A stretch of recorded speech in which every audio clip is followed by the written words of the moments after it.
For March the 8th, 2024, we talk about Final Fantasy VII Rebirth, Expeditions, a Mudrunner game, Terror at Oakheart, and much more. Welcome to level 492.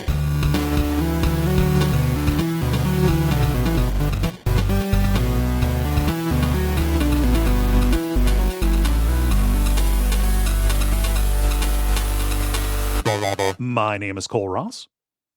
I'm Dennis Furia. I'm Moxie. I'm Ben Merkel. And you are listening to The Level. It's a podcast for people who love video games. Welcome back. I can't think of a big thing to, get us started with here because it's Super Tuesday, but that's just going to go. Everybody knows how that's going to go pretty much. So anyway. It's where Kennedy reappears in a surprise sweep, right? Yep, rolls back in Dallas. Wait, which one?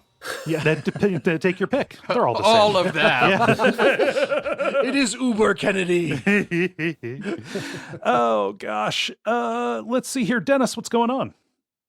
I had myself a big weekend on Sunday and Monday. Monday, I was at Gamma Expo, which is like the industry convention for the tabletop industry. Okay. So it is very much like, industry focused versus like a fan con. But it's still a lot of like familiar faces and people who love to game hanging out in Louisville. Oh, wow. That's convenient. Yeah. That's just a hop, skip, and a jump from me. Yeah. Is it a different place, different years? I think they're consistently in Louisville. Oh, well, that's nice. Yeah, but this was my first year, so they don't quote me on that. I love how, like, inexplicably Cincinnati is, like, the center of mass of board games in America. Yeah, and yet we don't have, like, a con for ourselves, or at least one that is good. Yeah. But yeah, it was a blast. Lots of good networking, lots of good inspiration, some very exciting things that I can't talk about yet, but all very positive. Nice. But yeah, definitely left me in the craziness because it being a 2-day deal for me, but being Sunday Monday instead of like Saturday Sunday. I've been twisted around ever since I got back. I'm very confused where I am in the temporal spectrum here. Oh, that is weird that they would have it on Monday. That's professional. Well, it goes through the rest of the week as well, either ending on Wednesday or Thursday. But yeah, I could only make the first 2 days, but got plenty out of those. Yeah.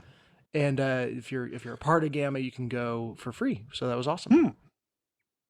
Yeah. Well, that sounds great. Let's see. Yeah, I'm trying to think of the coolest thing I did. I just had a really amazing burger at the Sidebar in downtown Louisville. It was like a barbecue burger, and I got a wild idea. And I was like, can you put a fried egg on that? Because I had another burger with a fried egg, and I was undecided between the two. And they're like, yeah, we'll put a fried egg on that. And I was in heaven. Yeah, so I love a good runny fried egg on a sandwich. It makes its own sauce. Good. Yeah, so good. And I sat at the bar playing on my Steam Deck and eating this delicious burger. It was kind of rad. Not bad at all. Yeah. I've only been to Louisville once. I was with a housemate. It got to be like what's that? Was it Bourbon Trail centric? No. It was like it was during college, and it was like 10 p.m. and we just got a wild hair. It's like, hey, let's go somewhere, And so we got on 71, drove south, and it's like, all right, well, I mean, which way do you want to go, Lexington or Louisville? Let's try Louisville.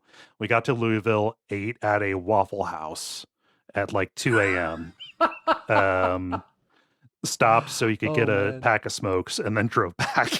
Wow. So you guys just wanted to drive around. Yeah, that was versus it. Yeah. Particularly go anywhere. Yeah.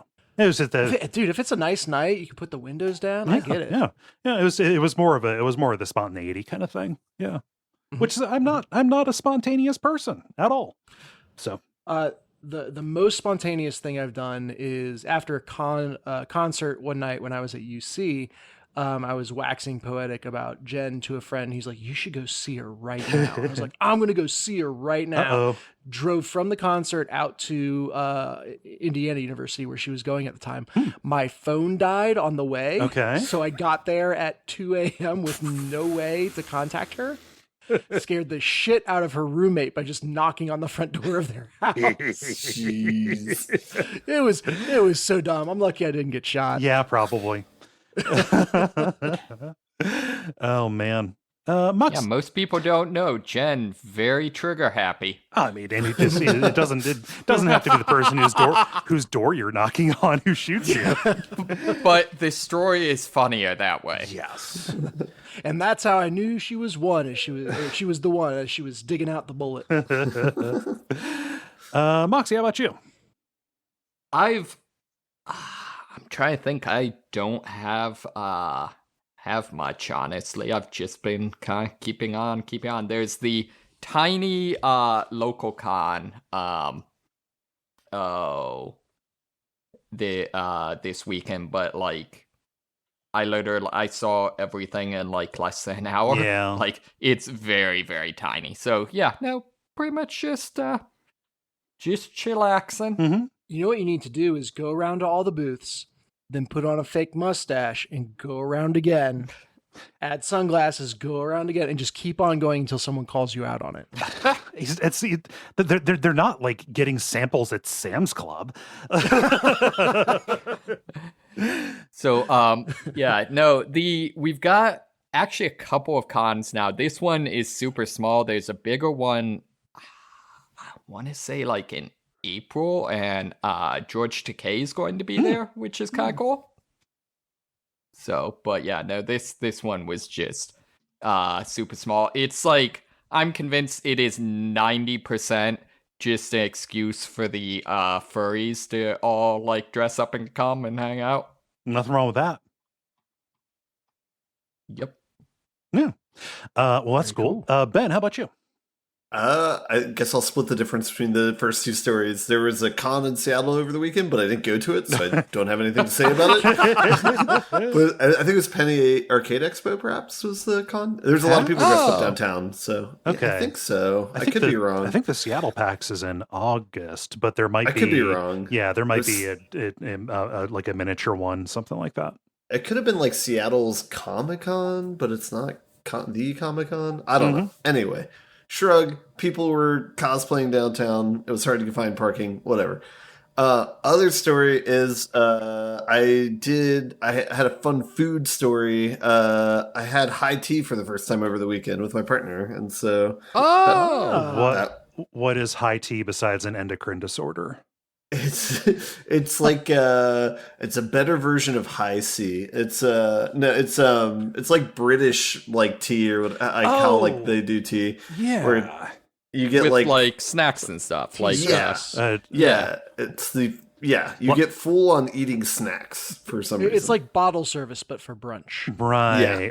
Probably lots of toast points, a lot of water chestnut. Yeah, kind of. It was like they give you a pot that has all the like tea fixing in, and then they'll just periodically pour like hot water in it, so it like slowly steeps. Okay, and then they have like a tray of like you have like crumpets on the bottom, sandwiches in the middle, and desserts on top, and then you just like go through it. Picturing lemon curd. Yeah. Yes. Yeah, some Marionberry, some whipped cream and stuff for some crumpets. Man, yeah, it was good. Did you put your pinky out? I don't think I did. I don't worry, I wasn't thrown out, but I certainly did not belong. So They're too polite to We throw actually you out, have but they a wanted to. local D&D themed coffee shop that does high tea, which is very funny because it's like a weird matchup of like people living their tavern fantasy and people living their like, I don't know, like princess? Is princesses who drinks high tea? I feel like you could go that direction with it. You could go steampunk maybe as well. Yeah. There has to be some land to your name, I think. Right. Yeah. It's just, imagine you're very pretty, but you probably get at least 3 rages per day. And like that's kind of the vibe. Gotcha. Huh. New character idea ready. How Oh. do we feel about high charisma barbarians? Anyone? I mean, it seems like a little bit of a waste, but okay. I mean, just from a stats, it's not optimized, No, Wild no. magic barbarians are a thing. Oh, okay, I can Oh see my it. goodness. Yeah. Multi-class. Yeah, get a little bit of that. Mhm. For me, mostly work, but I have been playing around more with the electronic drum kit that I got, which is Hell yeah. Nice. real fun. And also digging deep into the world of custom DLC for the not quite Rock Band game in there. And they've got some pretty not obscure stuff, but like just fan creations. Like there's a ton of Modest Mouse. Ben sat down and tried to doing the cockroach, and it's like, nope, can't do that. Oh god. The first part of it's Yeah, I guess I've never had to do the full song. I can just do the intro on a regular guitar. yeah.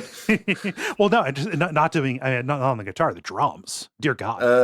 Yeah. And I was like, okay, it's not quite up to that yet. But yeah, just like just poking around, thinking of bands that I like and seeing if they got them. So Now I forget. Do you have any? I don't necessarily mean this literally, but like formal training with drums. No, God, no. Yeah. I mean, we were in band together. I played the tenor sax.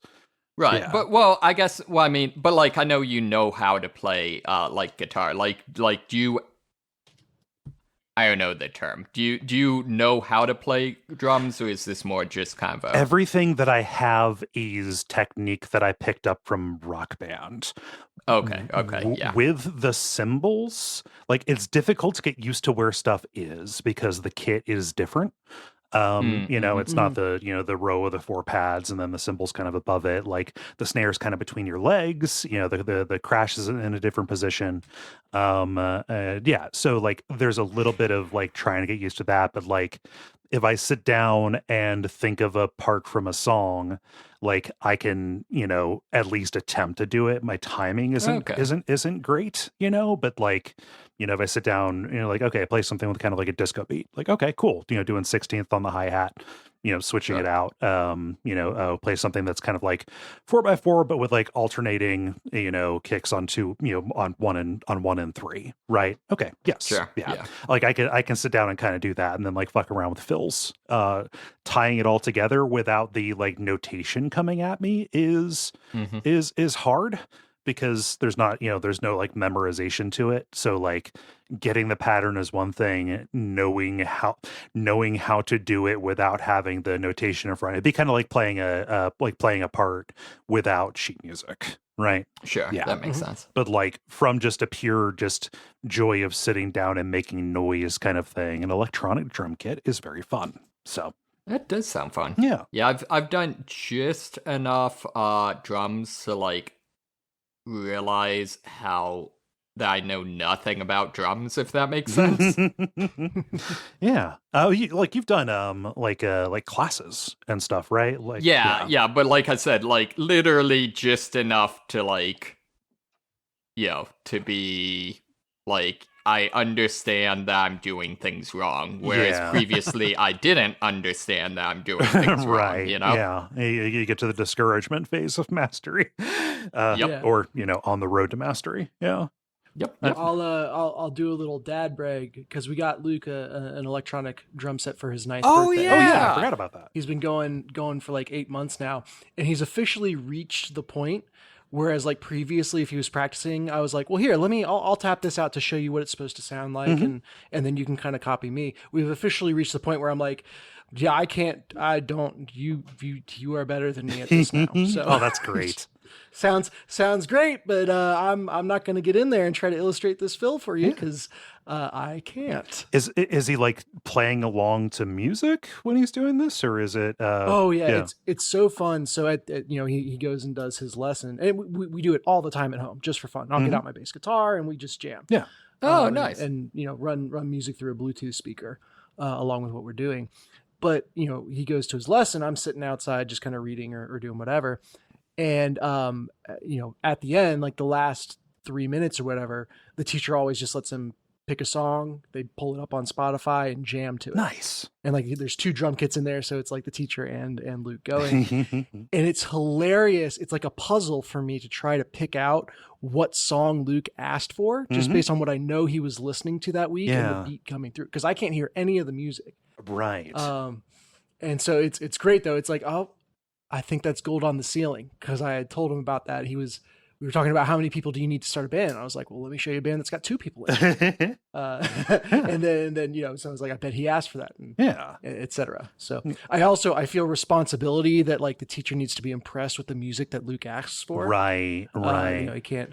He can't have some basic shit. Oh gosh, it's that Onion article. Dad raised his daughter to be out of touch with all of her peers, and the picture is just his dad handing the talking heads Remain in Light to this little girl. Exactly. But, yeah. Oh. So, but man, drums are good times. That's awesome. Yeah. Well, it sounds like we bantered. I think we should talk about video games now. That makes sense to me anyway. So we've got to do the regular show, what with the grind, the multiplayer, and the end boss. And why don't we get started with The Grind. The Grind, where we talk about the games we have been playing over the past period of time or so. Do you all mind if I go first? Do it. Okay. I'll allow it. Because I've got a big one.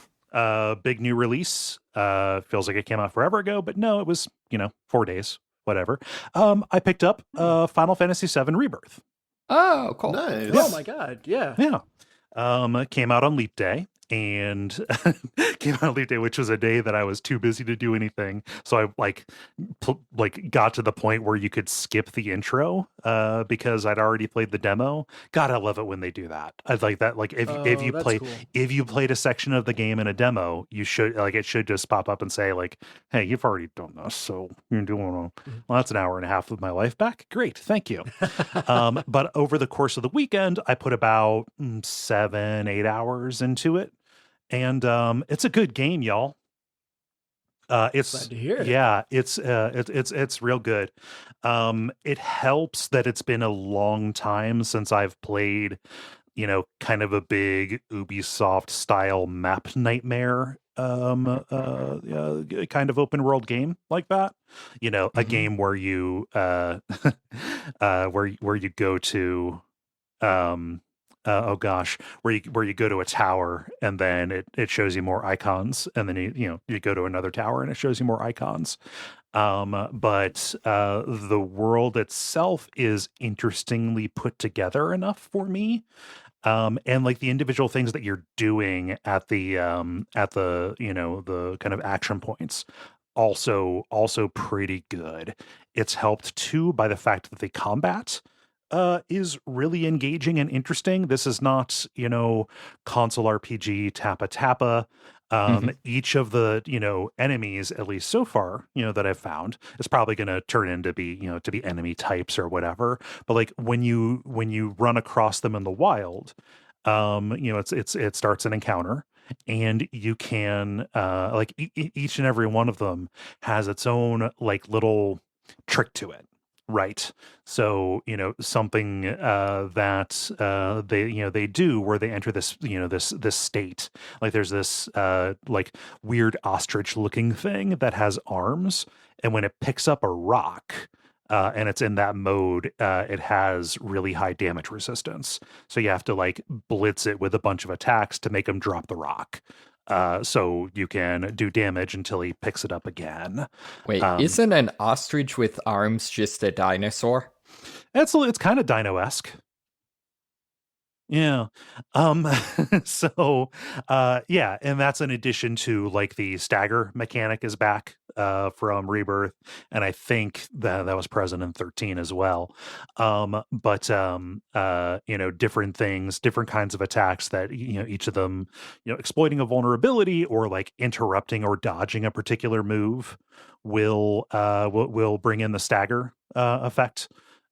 which you stagger them by pressuring them, and then the meter fills, and then they're gonna go like dormant, and they take more damage while they're stunned, kind of.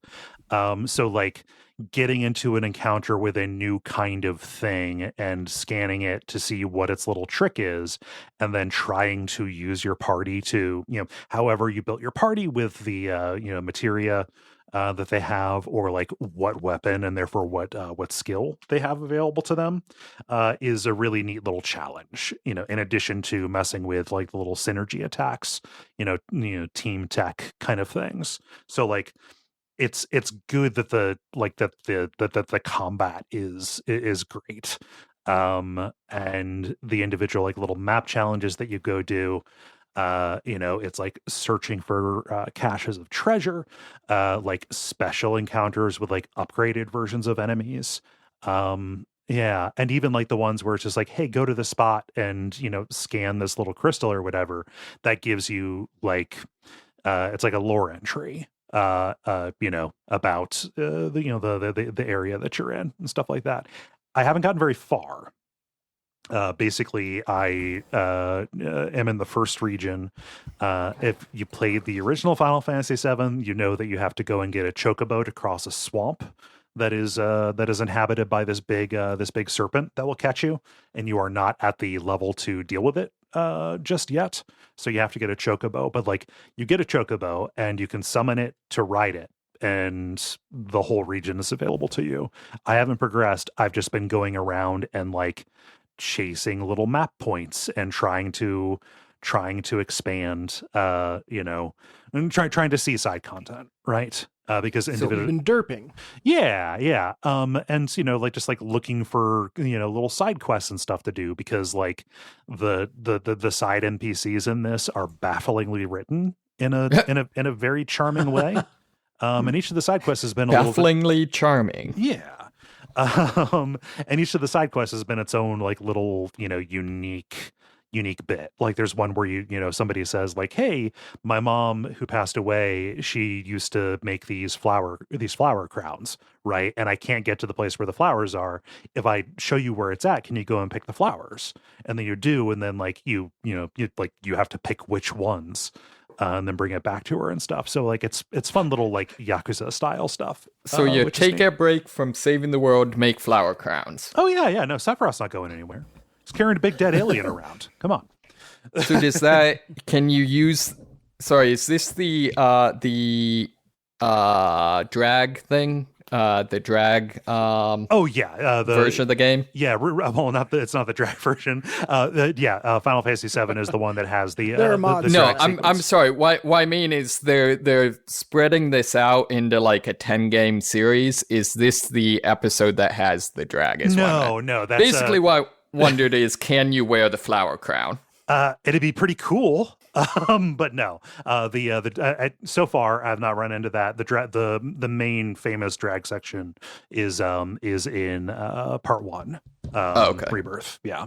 When you're still in Midgar, kind of in the entertainment district.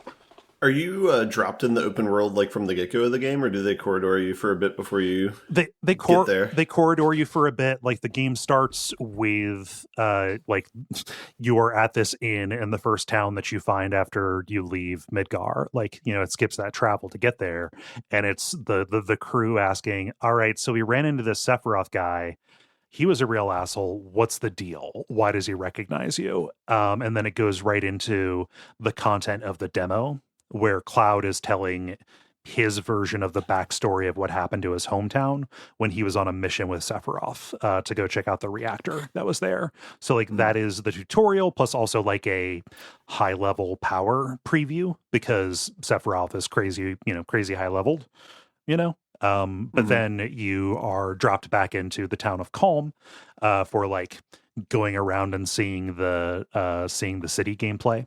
Before getting out into the big open world. Yeah. Mm-hmm. So how do they, with all this side content, how do they handle that from a balance standpoint? It seems like that could create a situation where either A, there's no reason to do the side content, or B, you just have to do all of it or get killed. So I've not gotten far enough to see a difference with it. What I have read is that if you do the side content, you will be over leveled. Is the deal, which I'd rather that be the case than like compelling you by meat walls to go and do it. There is, however, a dynamic difficulty kind of thing, which is good because it flexes down if you're if you're cleaning the floor, but also it flexes up, is my understanding. So if you are wildly trouncing something, it says like, all right, well, the next one's going to be harder. Yeah. So. Wait, what is flexing down and flexing up? Is flexing up make it harder and flexing down make it easier? In the way that I told it, yes. Okay. Yeah. It'll get easier if you're doing bad, and it'll get harder if you're doing well. Mm-hmm. Yes. Yeah. Flexing down is like punching down, except you use your charisma score to hit instead of your strength. Yes. Perfect move for barbarian wild mage. Right. Yes. Yeah.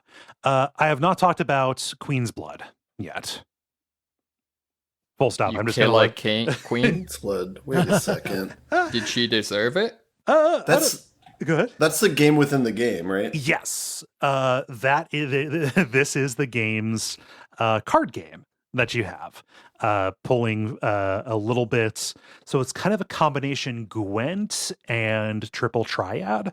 Kind of deal. It is not as integrated into the overall game as Triple Triad is, which was a triumph and has never been beaten in terms of like playing the card game gets you really powerful spells, and spells are how you get better stats. Kind of deal. This just kind of seems to be playing the game for its own sake. Maybe there are like rewards for winning tournaments. Haven't gotten there yet.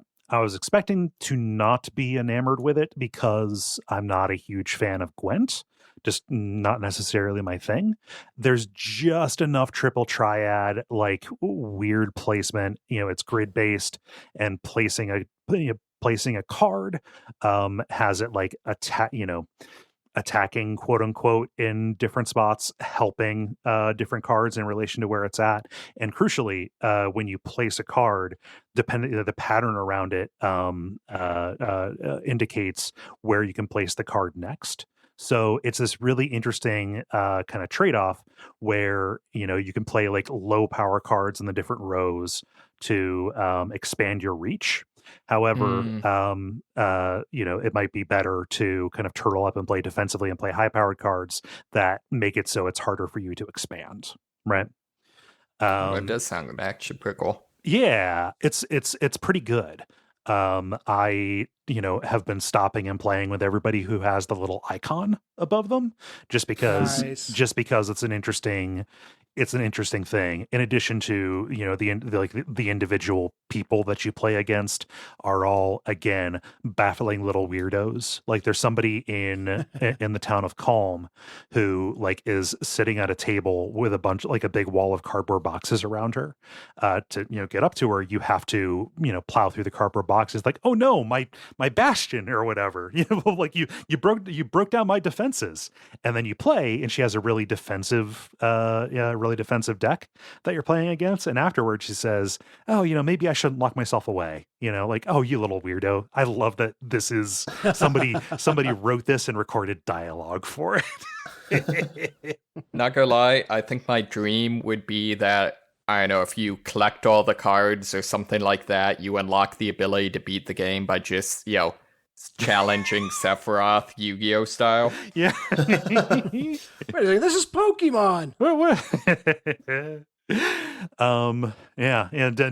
Don't bring a Pokemon deck to a Yu-Gi-Oh tournament. That's a immediate drug test right there. It's good. It's real pretty. I really enjoy, like, something else that's cool about it is, like, when you're traveling around, you have your fighting party who will, be there when you're fighting, but like everybody who's with you is like trailing around with you as you're doing it, which means that like you're getting all of the incidental dialogue as stuff happens. So you're getting. I hate when games don't do that. When it's like, who do I want to like take on this mission? Yeah. It's like, oh, in Mass Effect, the class that I like to play means that I can't take Rex with me. And it's like, oh, well, I like Rex. Rex is good.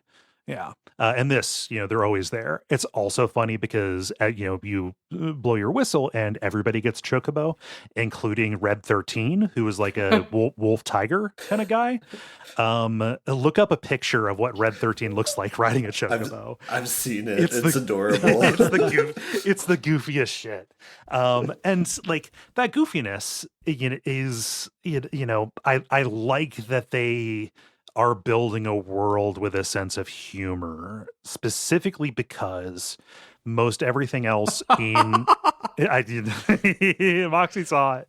I just looked it up, although I do have to say I still think they should have just gone with a sidecar. Yeah, that would be pretty good. But a lot of the extra stuff in the Final Fantasy VII universe has been really reverent with the source material, knowing that this is a game that looms large. People call it the greatest RPG of all time. They're not right about that, but it's important, right? So like they've in the past been pretty buttoned down with it. It's a little bit relaxed with Crisis Core, to a degree. Zach is a real goofball, but like they've struck a really good balance with this, where it is a weird world and people just do entertaining and goofy stuff with it, and like. Yeah, some of the story beats are big and melodramatic, but at least so far, like a lot of the serious stuff has been kind of interesting character stuff, especially with Tifa. And, because she's Cloud's childhood friend, and the story that Cloud tells doesn't line up with her recollection of it, and she's really weirded out by that, but also like Tifa and Aerith get to be like good friends, and you see that happen, and they're super cute together, and a bunch of stuff like that. So it feels like they're treating it how I would like to see it be treated, which is have fun where you want to have fun. If you're going to be heavy or serious, keep it kind of character based. Is this the one that's Chocobo breeding? Yes. Yeah. Nice. Yeah, I don't know if that's going to factor in. You for sure are going to get to Golden Saucer. I can't wait to get to Golden Saucer, the big like gambling place, big gambling arcade where they do the Chocobo races. That's going to be here. I do not know if Chocobo breeding is going to factor into that. I've kept myself unspoiled, but I definitely want to play more and see. And they're doing 3 different games to make up the entire Final Fantasy VII, right? This is the like middle third. For now. Yeah. I believe for now. I don't know where this ends. But if it ends at the place where I think it's going to end, that's like end of disc 1. However, it's a 3-disc game, but the last disc is just side quests and the final dungeon. And disc 2 is also pretty slight. So take that with a grain of salt when I say that they're into the disc 1. It doesn't mean that it is going to be 6 games long. Yeah, see, I think this is just going to be an asymptote. It's just once they get to the last third, they're going to chop that up into thirds, and then so on and so forth. Okay, tell me Final Fantasy Asymptote doesn't sound like a real thing. Oh yeah, it's a mobile game. Yeah. I thought that was the final summon. No, it's Knights of the Round. They could do that. They could work in a little bit of Xenos fantasy in this. Yeah. Thank you. Yep, no, it's fine. I got you. I got you. Any questions about that? That's all that I have. I've played 8 hours, which is about the length that I want a game to be, but I feel like I've only scratched the surface. So, no, very cool. Yeah, it's good. I like it so far. We'll see if it holds up. So when does Goofy and Donald Duck show up? I'm confused about that lore. Yeah, if those fuckers darken my door, I'm mag dump immediately. Yeah. I'm going to move on to another one. I streamed a game that had some promise, but really fell apart in the final bosses. I streamed a new horror game called Terror at Oakheart. Oh, I saw that. That looked pretty good. Yeah. Wait, Oakheart? Yes, Oakheart, all one word. Terror at Oakheart. It's about a Irish monster. I was just saying, this is like an Irish kart racing thing. I don't get that. What's Oakheart? Oakheart? Oh, Oakheart. There we go. No. No. So this is a pixel art horror game that controls and plays a little bit like Lone Survivor. Mm-hmm. 2D side-scrolling adventure game, some mild combat for individual things. Story-wise and thematically, this is a bit of a takeoff on like classic 80s slasher movie kind of things. Okay. The idea is there is this clown named Teddy, who had a meteor land in his backyard, and the being inside gave him a mask that gave him powers, but compelled him to kill. This mask made out of alien flesh or whatever. In the intro, you play a couple of characters, and it ends with Teddy dying, but he comes back to life as like a mutated Super Jason kind of thing, and starts knocking people off one by one, including heading to a like a summer camp to kill the counselors, because the girl who killed him ends up working there. Classic, classic shit. Might say cliche, but ends up working. This is a game with like lots of chapters, and the first several of them end up being pretty good.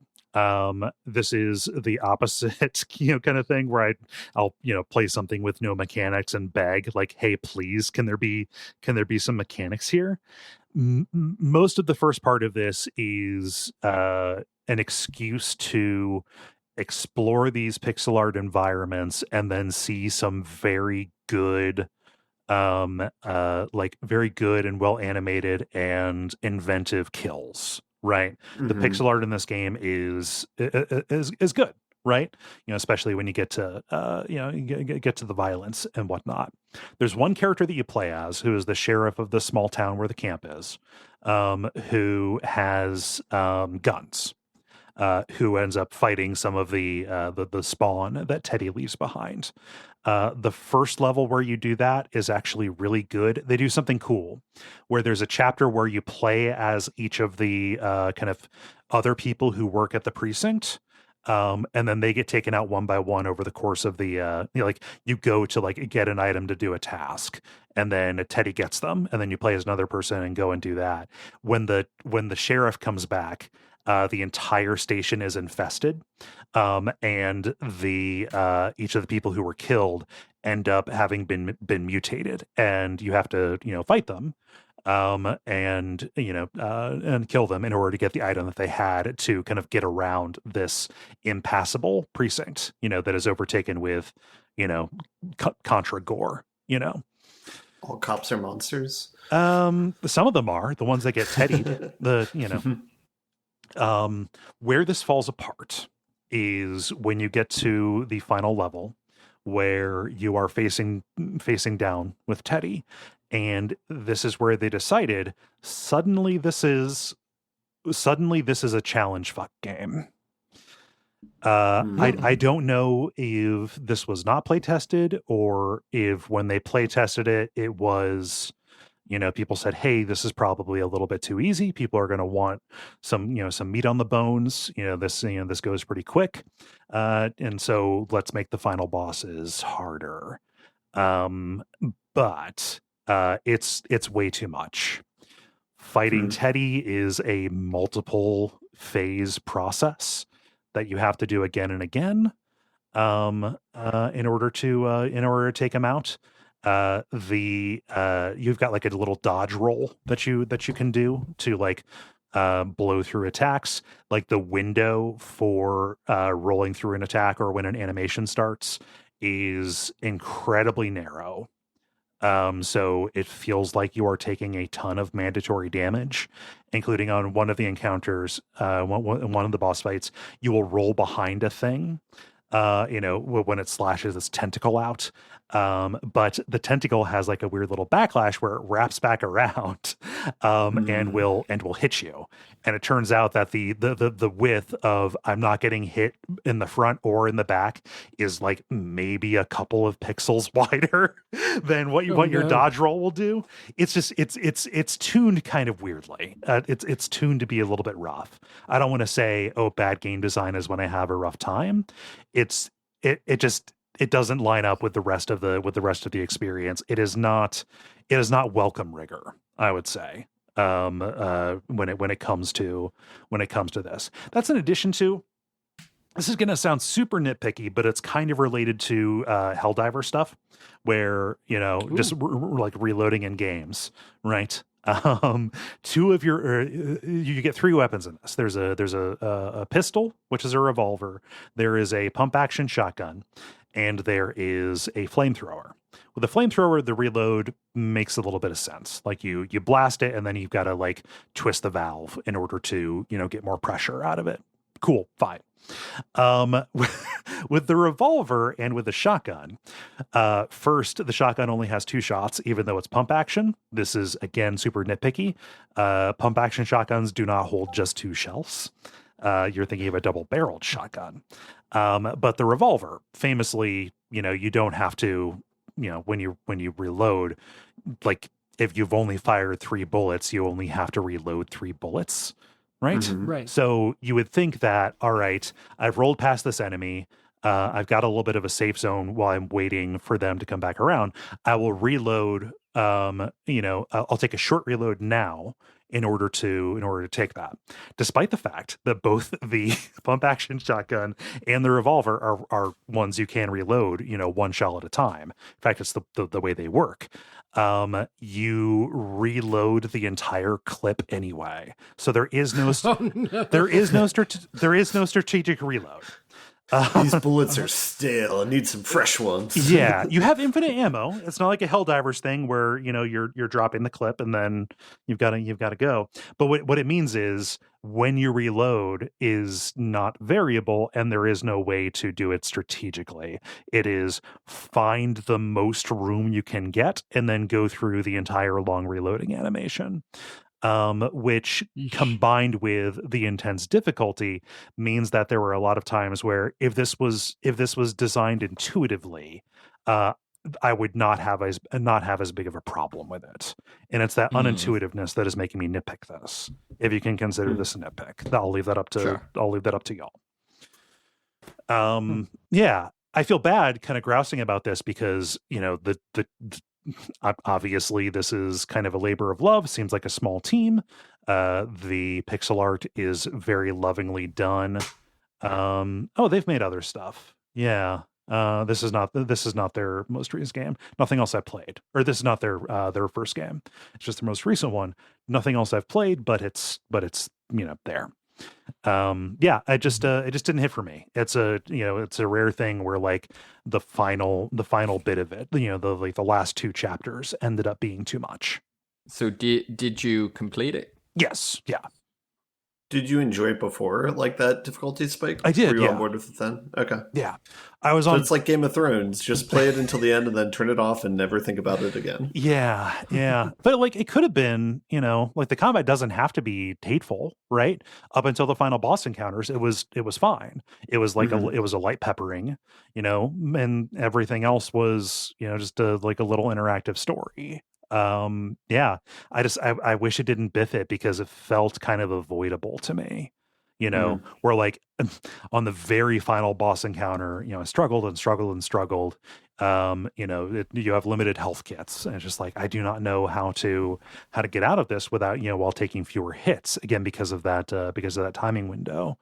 And then you think you've taken out the final boss. You think you've done it, and then all of the stuff that you've taken out comes back, and your character says, "Looks like I've got to do it again," and it's just the exact same. No, it's like it was a real fuck you. And it's like, all right, I had to limp to get to this point, and you're telling me it's only halfway.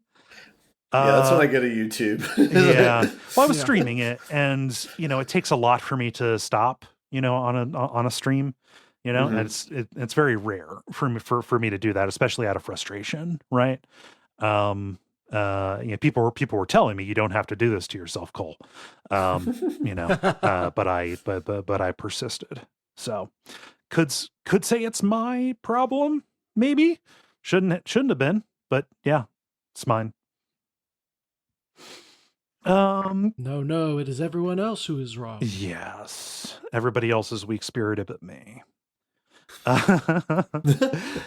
So that's all I got. Any questions about Terror at Oakheart? It's too bad about the bosses. So. It looks cool otherwise. Yeah. Let's see. Who wants to go next? Who has something new? I have something that launched today. You do. I saw you playing this, and I was envious because today is a back-to-back work day. So yeah. Okay. Well, don't spoil it. I'm just going to use the main title and see if anyone else on the podcast knows what I'm talking about. I played Expeditions. No, I didn't think so. It's a bad title. It's such a bad title. That's like the pixel art, right? Oh no! It is a Mudrunner game. Yeah, I see what it is. Already got mixed reviews on Steam. I love it. It's gotta be great. Yeah. Yeah. I had no idea this was so close to coming out, and just got an email today like, "Hey, it's out." Yeah. Love SnowRunners, sunk a ton of time into it. And Expeditions is the next game. So it was Mudrunners, it was SnowRunners, which is kind of where they hit it big. This is by Saber, who does these kind of sim off-road trucking games. Yeah. And Expeditions is the third outing. Whereas Mudrunners and SnowRunners were much more focused on kind of the 18-wheeler breed of car, I guess I would say. Yeah, big rig. And kind of making hauls from one place to another through dangerous conditions. Expeditions is focused on a relative scale, smaller vehicles, and more on exploration, and kind of off-roading away from any kind of roads at all. That actually sounds pretty awesome. It is. Oh my God. It's so good. So I've only played through the first 2 missions. That's all I had time for today. But this is also the first time I've been able to play this type of game with a wheel. Oh shit! Yeah, yeah, and that's been a very interesting experience. There's a lot of controls you have to do in these games. Yeah, and that led me to a kind of a weird solution, but one that works really well. Because you're right, especially in this type of game where you're climbing and balancing this incredibly big machine, it's important to kind of be moving the camera around to see what wheel is catching on what and where your balance is and everything. I tried for about 30 seconds to play in cabin view. Okay. Just because cabin view is what has felt most comfortable racing with a wheel for me in the past. Yeah. And turned my truck sideways promptly. Just landed it right on its side. Yeah. Your perspective is so limited and so much lower to the ground than when you're in third person view that all these crags and rocks and cliffs and stuff can just really sneak up on you. So, but yeah, you want to be moving your camera around, but there's not really a good way to do that with your wheel. So what I found myself doing is driving with one hand on the wheel and obviously working the pedals with my feet, and the other hand on the mouse. Okay. Which allowed me to be constantly looking around, and gave me enough. You kind of go into certain menus with buttons on the wheel and then select from them very quickly with the mouse. Okay. And that weird ass combo of left hand on the wheel and right hand on the mouse works surprisingly well. Yeah, it's like the mouse is kind of like a shifter. Yeah. Exactly. And you're doing completely different things with it. It's not a shifter, it's a looker. I guess. Yeah. But yeah, it's got that vibe to where you're kind of turning the wheel with your left hand and using the mouse to do something else. Like that feels like a lot of things that I've done in a car. So unconventional, but it works really well. and driving around in these smaller vehicles. Again, by comparison, these are giant 4x4s. Is still feels very much like the Mudrunners or SnowRunners experience. You're watching the terrain deform under your wheels. You're pushing your luck with how deep you can go in water or how tilted you could go on a grade before falling over or getting flooded. Can you get stuck and then have to bring another truck out to unstick your first car, and then that gets stuck and you have to bring out another truck to unstick both cars? Oh my God. So mercifully, they let you, pack inventory in your truck. And one of the things that you can bring, I think it's called a screw jack. I might be remembering that wrong. It sounds a little silly when I say it out loud, but I think it's a screw jack. And basically it's a free write your truck. Gotcha. Car. Okay. Yeah. Bottle jack, maybe? Maybe, yeah. They don't try to illustrate what's happening in game. Yeah. You just kind of select a screw jack is a thing. That's a it's just a kind of cool. I need to lift my car up to change the tire kind of jack. Yeah. Okay. Yes. So basically, if you're upside down or sideways, you select the screw jack from your inventory, and then you place kind of within a very limited range right next to your car where you would like it to go upright. And bam, you're done. It kind of instant resets. So I don't know if they're planning on adding more limitations or animating that. I think it's just in what is a very simmy game overall. That just feels like a concession to one of the most frustrating parts. I mean, when I played SnowRunner, that was the entire thing. Was oh no, just my eyes are bigger than my stomach here. Everything is a disaster. Nothing is ever going to get better. You keep moving cars out there, and eventually you just declare this is the town now because everything is here. Yeah, well, and SnowRunners, for me, was a lot of positioning around the things that you wanted to pick up. At least that's what sticks out in my memory of. You're doing a lot of finessing and challenging work to either pull something to a place that you can pick it up or kind of get positioned to pick something up that's in a tricky spot. And then once you kind of get it out of that initial madness, there would be kind of a middle stretch where you've reached one of the main roads and you can kind of cruise for a bit. Yeah. At least for the most part, then they'll throw something your way like a bridge is out or what have you, and then things get difficult again. Expeditions, because the focus is on exploration versus necessarily hauling cargo anywhere, it is all killer, no filler. There are no roads in this game. Yeah, it's entirely off-roading. Entirely off-roading, not even the hint of a road anywhere. And from the second you leave your base, you are just constantly presented with this challenging geography to navigate. And the number of times where I in a 2-hour play session where I had the thought of like, oh, okay, cleared that difficult section. Now I'll just cruise for a bit and then immediately turn my truck on its side. Yeah.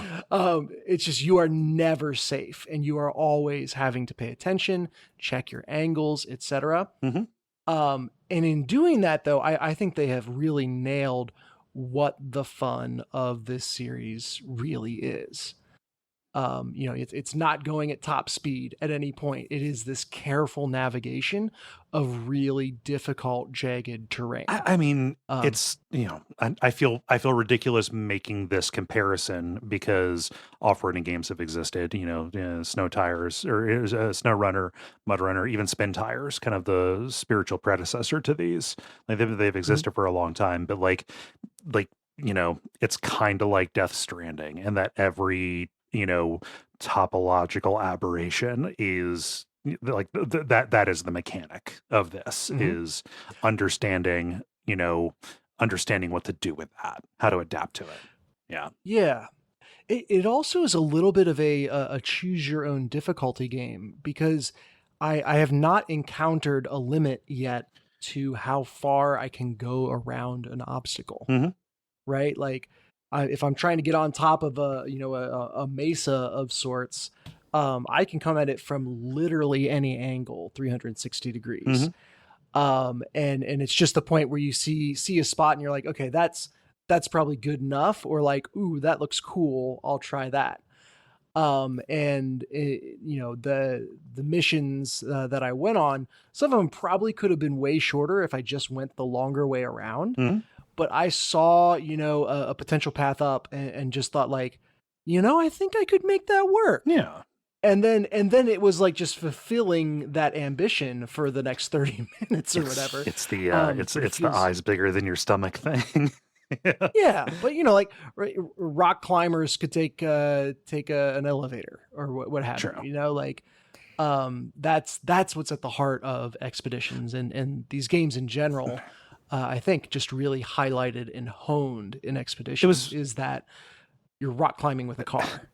Pro tip, Dennis: mountains generally do not have elevators. Oh no, it was part of the WPA back in Roosevelt's times. Most right. Yes. Every state park has at least one mountain elevator.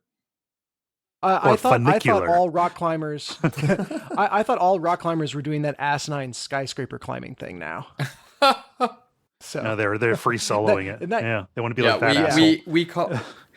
We call it Mission Impossibling. I never saw the movie, but I did see the video for Metallica's "Disappear," which is just that scene. It's just Tom Cruise climbing up that weird rock. So, Lord, is there any variety in biomes?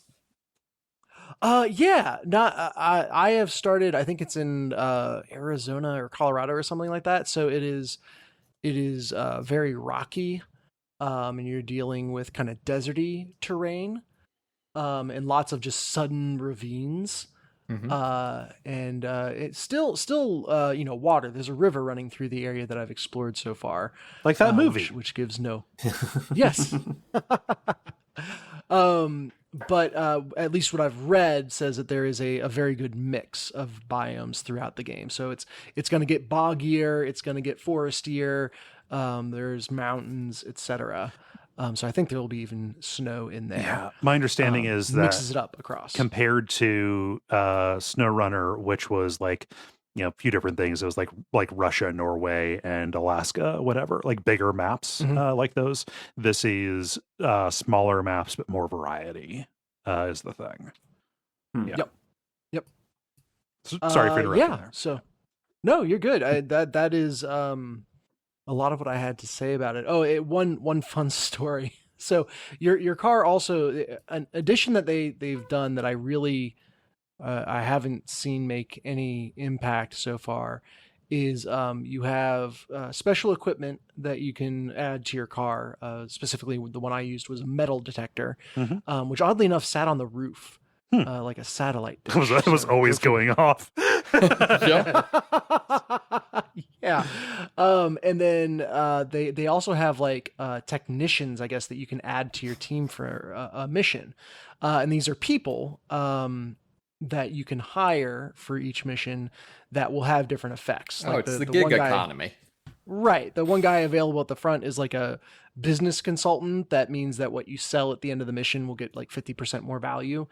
Or, you'll get like a technician that helps your fuel last for longer or whatever. It's just a very involved way to do upgrades, temporary upgrades on your car. But anyway, so I have this metal detector. My mission is to find these 3 spots for materials. And I'm scanning the first one, and of course I ping it and look where the icon is, and it's right at the top of this giant mesa. It's like, okay, had to be difficult. So I do this long involved climb, used another tool that I didn't see in the previous game, which is an anchor. So if you're having enough time, there's less in the way of trees, at least in the biome I'm in. So you can place this anchor within the winch's reach of your truck on just any flat ground, and then use that as a strong anchor point to pull your truck up. So I had to use one of those kind of really, really steep, complex climbing, but got to the top of the mesa. I was like, yes, Pinged it again and saw, nope, actually, it's on the mesa behind the mesa that you just spent all this time climbing. So should have double checked that a little earlier on. No, it's fine. And I do this kind of like cliff ride around this kind of natural bridge between the two. Very, very tricky going. Get on that one and ping. And realize, oh no, it's not on this one either. It's actually on the ground between them. I could have just driven to it from the ground the entire time. Where's the fun in that? Come on. Yeah, but I can't even be mad about it because I had so much fun doing the traversal into these tricky areas. Like I keep on saying it, but that is the heart of this game. And so even though the objective could have been completed quicker or whatever, really like that was the enjoyment I was hoping to get out of this. That was exactly the experience I wanted. Even though the objective was kind of ancillary to that. Is there any reward for getting to the top of the mesa? A lot of places have airdrops scattered throughout, so there's like supply caches you can find, etc. So you get those just by virtue of exploring the world. They're not really hidden, but they do tend to be in tricky places. Okay. But yeah, I mean, another point on that was when I started the mission, like, you're gearing up, you're choosing your truck, and you see your starting location. The 3 areas I was supposed to search were all centered around a base area, like a starting point that I'd used in the mission before. But the starting point for this mission was in a base area on the other side of the map. Uh-oh. And at first I was like, well, why the hell wouldn't I just be able to start at this base area that literally is in the middle of all these resources? But that's the point. Is start on the other side of the map, and now you get to work your way to a point that you are familiar with. Which it's like, that doesn't make any sense if I was trying to be logistically optimal for a real, expedition. Mm-hmm. It makes total sense if you're trying to have fun driving a big car through tricky terrain. Yeah. So, loving Expedition so far. I really I wish they could have just like Shale Runner or there's got to be a better name. Yeah, Expeditions : a Mudrunner Game is not. They're not doing themselves any favors, I don't think. Even Mudrunner Expeditions would probably be better. Yeah, probably. That took you, all of 30 seconds. Yeah. Too long for me to commit thought to this game. Rock Runner. Yeah. Talking about this game makes me want to market a winch peripheral for people to buy. I think that's just a winch. You can buy one of those. Yeah. Yep. Cool. Awesome. Yeah. No, I saw you playing that and I was like, God, I would kill to be playing that right now. But well, they launched without a co-op mode, but there is a prominently featured coming soon co-op mode. Okay. So if you do free up, I'll be there to pull you back upright when you go sideways. I will not trust you to tell me what mesas I need to climb. Yes. Only the Black Mesa. Oh, we can totally triangulate. It'll be much more effective. Yes. Yeah. I was expecting to talk about any other questions on Expeditions or no? Good on that front. Yeah. I was expecting to talk about Diablo 4 because today they also launched a new mode called the Gauntlet, which is like an end game challenge dungeon that is seeded, so it's the same for everyone. It's the same every time you go through it. Mm-hmm. And rather than trying to be difficult just to survive, it is like you have 8 minutes. How many minions can you wipe? And like the special power ups in the dungeon effectively are ones that respawn all the monsters. So it's like plot your path, be as effective as possible going through and clearing everything out, and then hit that reset so that you can go through it again and do that as many times in 8 minutes as you can. I watched a live stream of some people doing this when they kind of showed it off before launch, and it looks super fun, super cool. I just, Expeditions came out, so got swooped. Yeah. But expect to be checking that out soon. Cool. And then I've been playing Helldivers as well. I feel like that might be a good jumping off point. I don't know what other people have been playing, but continues to just be a freaking amazing game. Yeah. Anybody else been playing Hellrunners? Or sorry, Hellrunners. Yeah, sorry. Also a better name. You drive around for freedom. Yeah. Anybody else been playing Helldivers? I've not this week, although I need to get back into it because apparently we're no longer fighting the Roy bits. Yeah. Okay, I guess I gotta carry the torch. The torch. You said Roybits, you threw me off. Yeah. The torch for Liberty here. Yeah, I mean, it continues to be awesome. The community in particular is just so welcoming and has so much fun doing in character stuff. The most recent fun thing is just realizing that if you have someone that is struggling to get the inputs right at a terminal, and you get too annoyed with them, you can just melee them to kick them off of it. It's just a very, very slapstick, like, get out of here, I'll do it myself. Move. Kind of moment. Yep. You're holding up the line. So my favorite community thing that I've noticed is if anyone like criticizes, not so much like criticize the game, but like I know is like, I don't know why are we having these stupid missions from Super Earth or something. Someone created a animated GIF of one of the bugs typing on a computer. Yep. Or there will be like pretend official responses of like, this person has been sent to Super Earth Command for re-education. Yeah. Please disregard the post or stuff like that. Yeah. Like, hilarious stuff. I did find out some fun lore about the game over the past week or two, where it's like the bugs, when you kill them, they turn into oil, and that's why you're like fighting them. And the robots are just like sentient people who like moved off to be on their own and like start their own government. And so Super Earth's like, no. Yeah, you also at least for now, Super Earth actually controls their home world. Which is creatively named Cyberstan. Oh God.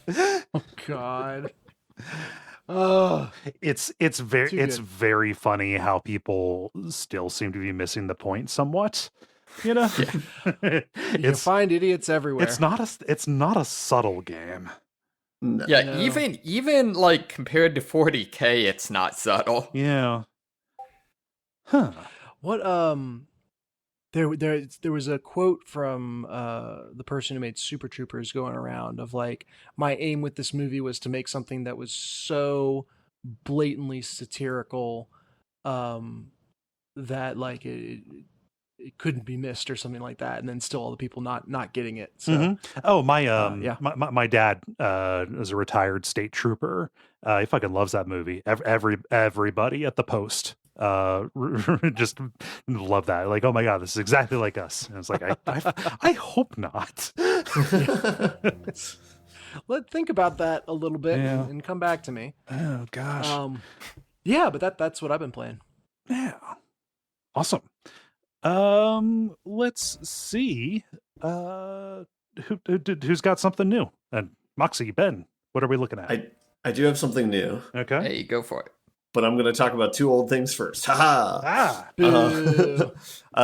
We'll briefly talk about Baldur's Gate 3. I've continued playing that. I'm like at the end of Act 1. I'm kind of getting disappointed with it, actually. Maybe killing off all your party members isn't the best decision to make in this game. Because there's one particular choice I wanted to make the opposite of what I did the first game. I'll say that it is Githyanki related, and people who know will know probably from that. Right. But I was basically funneled into one decision. Like I wasn't able to make an alternate decision. So I was pretty bummed by that. The decision that you make is pretty, it would fuck up Act 2 if you didn't do that. So yeah. I wonder, I don't know if that's contingent on your choices. I think that might be a little bit of railroading. Yeah, I do want to look up and see like how how far possibly I could stray from my first run and see like what the options are. But I'm kind of at a pause point there because I'm disappointed that I was like funneled in that direction. But the game's still fun, still multi-classing, and slowly seeing how that goes. I think everyone's split like 4-1 right now, so there's not too much difference. It's just I think my Bard is also a Warlock, so they have the Eldritch Blast, which is sweet. But that's all I'm going to say about that. Other thing I've been playing the Invincible still. That's the single player game from last week that's based off a sci-fi novel. That continues to kind of go the same arc that it was of last week, as far as it's kind of a clunky game. Some of the presentation is really well done. And some of like the settings are really beautiful. But the mechanics of the game of just like moving around is somewhat clunky. And kind of now that I have more of like the narrative under my belt, the main thrust of the narrative, or the main like beat to beat, is basically you talking to someone on a radio. And that is like just so. It's like pretty kind of mid-level quality.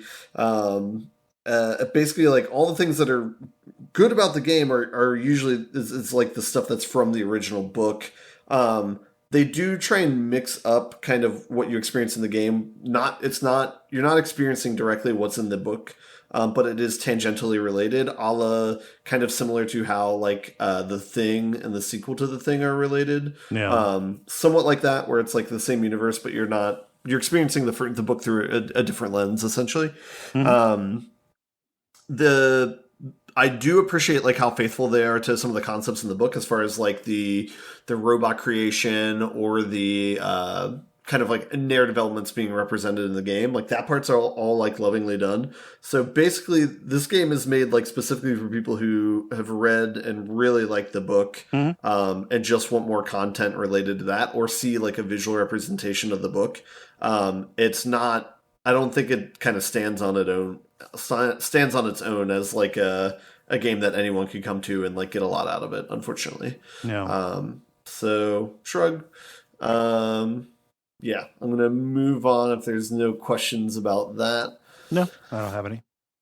The last game I wanted to say that I've played Firewatch, and I take issue with you saying that communications through a radio are just mid. I'm not saying that as like a general rule, but I'm saying in this game that in this particular setting it's kind of mid.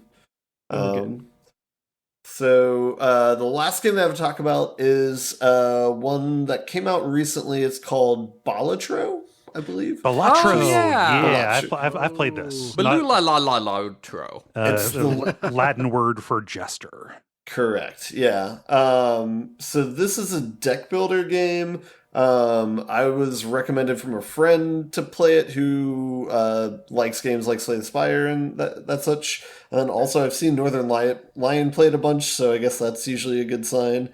Yeah, this is a deck builder roguelike, but it's a literal deck of cards that you're doing the deck building with. Yeah. And it's poker rules, but with a multiplier. And yeah. And instead of like, good. Oh no, and you can customize your deck so that playing typically low hands would might be a strategy that you could use. Like you're not always looking to make, straights and flushes. Yeah. Yeah. Kind of like comparing this to Slay the Spire, it's instead of like this long map that you're traversing through, it's a series of like 3 fight runs that you're doing where it's like small fight, medium fight, boss fight. And then instead of like the Slay the Spire like upgrade mechanics, you can kind of go in these like wildly different directions of what your strategy is. But the main thrust of it is you start off with a 52 card deck. And the idea is it's like a trick taking game where you will have a hand of, I think it's like 8 cards maybe at the start. It's 7 at the start. Yeah. Okay. And you can play up to 5 of them to play a poker hand. The main difference between this and regular poker is you don't have to play like a hand of 5. You could play just the minimum requirements to meet whatever you're getting. So if you're just playing, I've had a couple people say that tripped them up initially. Yeah. I don't think they convey that too well in the tutorial at the beginning because I didn't figure it out until like an hour in or so. Yeah. But so if you want to just play like a pair, that's all you have in your hand. You just play the 2 cards. You have the option of playing up to 5. And so you can use that as like a virtual discard if you want to go that direction. And so there's like strategies that might support that. But the idea is whatever trick or whatever hand you play, you have a certain amount of points tied to it in increasing order based on how hard they are to get in poker. So, it's like straight flush at the top and then a pair or high card at the bottom. And then it also affects the multiplier. So each of these hands are worth a certain number of points, and that's times by a certain multiplier. And I think the base multiplier might be like 2 or something like that. But if you get a hard, more difficult hand, that'll be worth, the multiplier might be like 4 or 8 or something like that. Sounds very mathy, and it is, but you don't have to do any of that math, so that's kind of why it works. But the idea with each of these battles is you have a certain number of points that you need to get to and a certain number of hands that you can play. So you might be able to play like 5 hands, but you need to get 300 points. Yes. And so in between each of these battles, you have a store that you visit, and you can buy different things that'll modify your deck. And the way that gets fleshed out is you can just make simple upgrades to individual cards that you have to your deck. You can add cards to your deck. I don't know if you can remove cards to your deck, but I assume you can. And then similar to like the like perks in Slay the Spire, you can buy these things called Joker cards, which is basically a new rule that gets added to when you're playing the game. So for example, it's like every time you play a heart card when you're playing a poker hand, times your multiplier by 2. And so that stacks where it's like if you have a flush of hearts or whatever, that's a 32 multiplier, and it goes gangbusters. Oh, wow. Okay. Yeah. Your score can get up to like scientific notation. Like this is a game of ridiculous numbers. Yeah. So it's very breakable. Oh, that's the entire appeal to me. Some people are like, nice. Oh, this is too random. I was talking with Gary and Gwen earlier today. It's like, again, it's a discussion about like, does this have the long-term wheels? Is this too random to actually like play to a strategy? And like, for me, a roguelike is only as good as it is breakable and for how swingy it is, in terms of like, if you get a good draw on something, like, can I just do wildly better than I did previously? When you say there, it's like 3 fight runs, how long does that take? Because I think the tolerance I have for randomness also is inversely proportional to how long I am invested in each run. It's short runs. Like you can, probably like 5 to 10 minutes, I would say. Yeah, it's. Oh yeah, then YOLO it up. Yeah, like, it's structured like if you play the entirety of a given round, you go through kind of 2 regular. They call them blinds.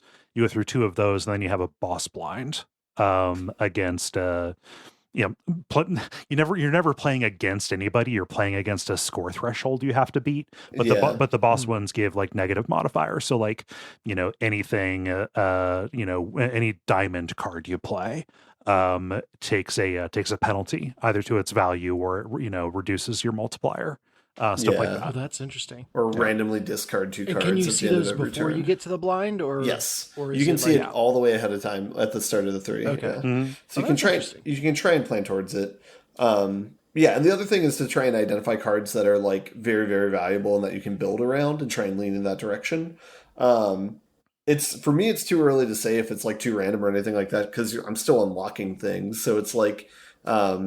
I feel like you'd probably have to play it for a good amount of time and get a feel for it before you could say that sort of thing. But maybe not. There's certainly runs where it feels like you had no option to kind of bust loose or anything like that. But at the same time, it's like, again, I'm still learning the mechanics, so there could have been more things I could have done and just not been aware of it. The one thing... So what poker does well, I wonder if they do or if they could almost gamify that, like, look, know when you don't have anything and cut your losses. Oh yeah, like turn in like 5 dead cards or whatever if you don't have anything in your hand. Or even just say like I'm not familiar enough with the game to say what they could do, but give away to where it's like I'm not seeing any good options. Can I take a side path that would normally be not as high upside, but allows me to still get something out of a bad run. So kind of to that point, there's a couple different options you can have. At any time, you get a certain number of discards per each round as well. So I think it's like 3 or 4 at the And with that, what it means is you can discard up to 5 cards from your hand and redraw that many. So that can kind of help move in a certain direction. And again, that's something that's not too well conveyed, where I thought you had to discard 1 at a time each time, but you can discard as many as you want, up to 5. And then the other thing is you have the option of skipping the smaller big blinds, the first 2 fights that you have, for a kind of perk and you can have up to 2 of those. Everything kind of has limits where you can have up to 2 of those. You can have up to 5 Joker cards. So some of the things are like capped like that. And so that makes an interesting choice proposition where it's like, okay, if I skip this blind, I also won't go to the store afterwards. But this will give me some sort of buff that might be more valuable. So maybe it's worth it for me to do that. Yeah. Yeah, so that's like another interesting choice that you have. And then on top of that, they have like the mechanic where you get gold for every fight that you win, and then you spend that at the store, but you have the option of, for every 5 that you have left over, you get a 1 gold interest on it, up to 5. So if you have 25 gold, you get 5 extra gold on top of that every round. So you can try and like maximize things like that as well, where like only spend down to 25 every time so that you're like making the most amount of money possible. But yeah, there's enough interesting mechanics that it feels fun doing the run and everything like that. So I'm definitely still into it right now. I haven't seen all that the game can do. But yeah, so far it's fun. I don't know if I haven't played enough of it to know whether I'd recommend it or not, but I'll probably know by next week sometime. So. Something that I like about it, I guess I should put this on the list of things that I played. I forgot that I played it because of Final Fantasy and the other. A thing that I enjoy about this is there is no interest in building a fiction for this. Your tutorial is a talking Joker card who lays out what goes on, but there's no fiction. There's it is not hitting you with, oh, you are trying to unseat the I was about to say the King of Kings, but that has a very specific meaning. That would very much change the tone of the game. It would, yes. Sin City Vegas, yeah. But like, oh yeah, you just the Ace of Spades rules the kingdom with a with a heavy hand. People are terrified. Blah blah blah. And no, this is like it's literally just, hey, we've got like a pretty cool aesthetic. Here are the different Jokers that we have, and here's a number that you have to beat. Go for it. Yeah, I don't know how I feel about that, because it's like, even though Slay the Spire is a very wonky narrative, I still like that something's going on, I guess, there. Mm-hmm. Whereas like in this one, that does seem like, it almost seems like a negative to me, where it's like it's just the same screen over and over again as far as like going through the blinds and like the battle part. But I don't know. My opinion could differ on that, but that's just like how I feel at first blush. Yeah, but I guess I would rather them not have a story at all than attempt something that doesn't work. Yeah. Obviously, I would like the presence of something good, but I will accept the absence of something bad / unnecessary because even that is a novel choice. Yeah, they've got enough going on interesting mechanically that every second you have to spend reading through cutscenes or dialogue is going to be wasted. See, I feel like I'm the odd man out. That's basically like took this from definitely going to play to almost certainly won't play. Oh, okay. Yeah. Oh wow. I mean, yeah, because it's like, I thought Slay the Spire had a good balance where the narrative stuff doesn't get in the way, but it's just like flavor and eye candy as you're playing it, more or less. Yeah, it's interesting vibes. Yeah. But on the plus side, they saved a shit ton of money on art by just having poker cards. Yeah, I think they kind of spent their resources elsewhere, where it's like, for example, like all the Joker cards have different art to them that kind of represent what's going on. There was like one Joker where the first card gets counted twice, and it's a hanging Chad is the art for it, like the word Joker with the O hanging off. So it's like, I mean, it's pretty clever, but yeah, I think that's kind of like how they spent their resources, as opposed to making like a boss that you're playing against or whatever, like a physical person or something. Mm-hmm. But But yeah, I don't know. I mean, it's good enough that that's what I'm going to play when we're done. So, Nice. Sweet. That's that all you got? Cool. Yep. Moxie, how about you? Hey, so I've been binging on Pacific Drive. Nice. How's that going? Oh, sweet. Pretty good. So I got to the mid game. Okay. So basically, you start out in the outer zone, and then have to work your way into the mid zone. Presumably, there is an inner zone. Okay. That or maybe that's the twist. I don't know. The zone just ends. But Is it the zone of the enders? Blah.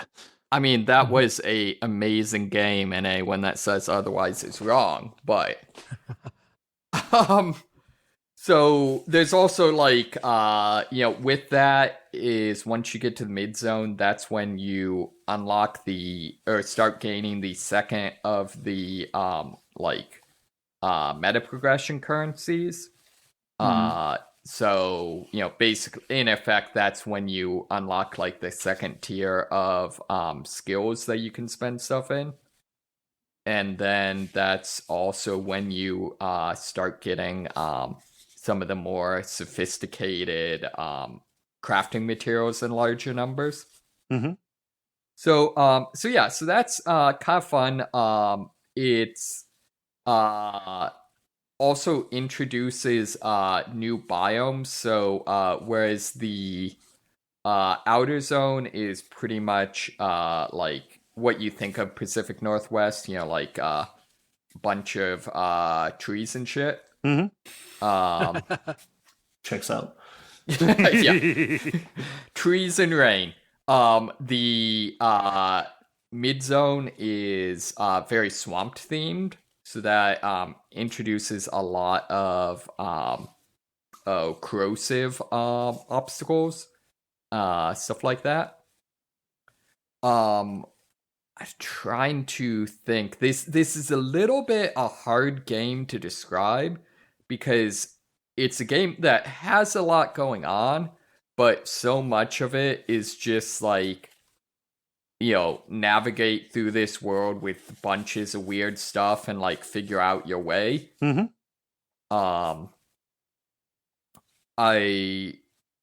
I will say the they keep adding new anomalies. I think my favorite is there's a whole class of anomalies called bunnies, which are basically these like imagine if tumbleweeds were made out of like bundles of like various trashes, and they stick to your car and have some sort of effect. Mm-hmm.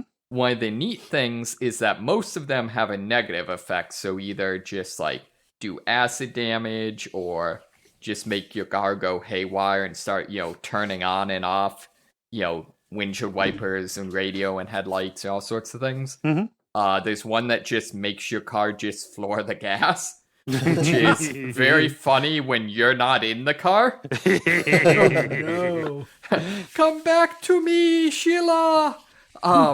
But there's actually several of them that are beneficial. So there's one that just repairs, it has an aura that repairs your car, and then there's one that recharges your battery.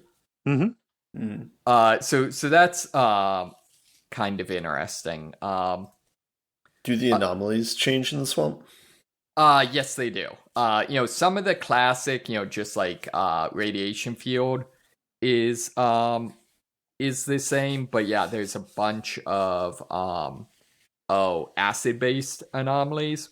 Also, in the outer zone, so every so often, just randomly, there'll be like a localized weather front that will sweep across the zone. And you can see it on your map, and you can either basically try to avoid it or, just kind of weather it. And in the outer zone, it's always a hurricane, so it's just kind of high winds that will kind of blow your car around and blow anything that gets dropped on the ground will blow away. Whereas inside the zone, there's actual ones that are like acid storms, or there's one that just causes random anomalies to just constantly be appearing all over the place. Mm-hmm. So it's kind of cool. You're a lot of the storyline is delivered through like audio logs and journal entries, stuff like that. One of the interesting things there that's I'm still piecing together is it's not entirely clear to what degree the outside world knows about what's going on. It's like a government cover-up thing, right? Yeah, but the weird thing is it's implied that it's implied that the super technology Limtech, something like that, which is apparently some sort of like, it appears to be some sort of special like energy source of energy. However, in practice, it seems like it's pretty much just like, whatever plot device they need. Mm-hmm. But it's clear that at the very least, that technology was like announced to the outside world, and it's implied there's a World's Fair where it was demonstrated. However, it's not entirely clear at this point whether whether that ever actually got widely adopted outside of the zone. Okay. Likewise, it appears that the outside world at least knows that the government suddenly shut down and created this massive zone that people aren't allowed to go in. Mm-hmm. But it's unclear to what degree people realize that there's supernatural stuff going on. Mm-hmm. So yeah, so that's that's a lot of, at this point, kind of what's motivating the game.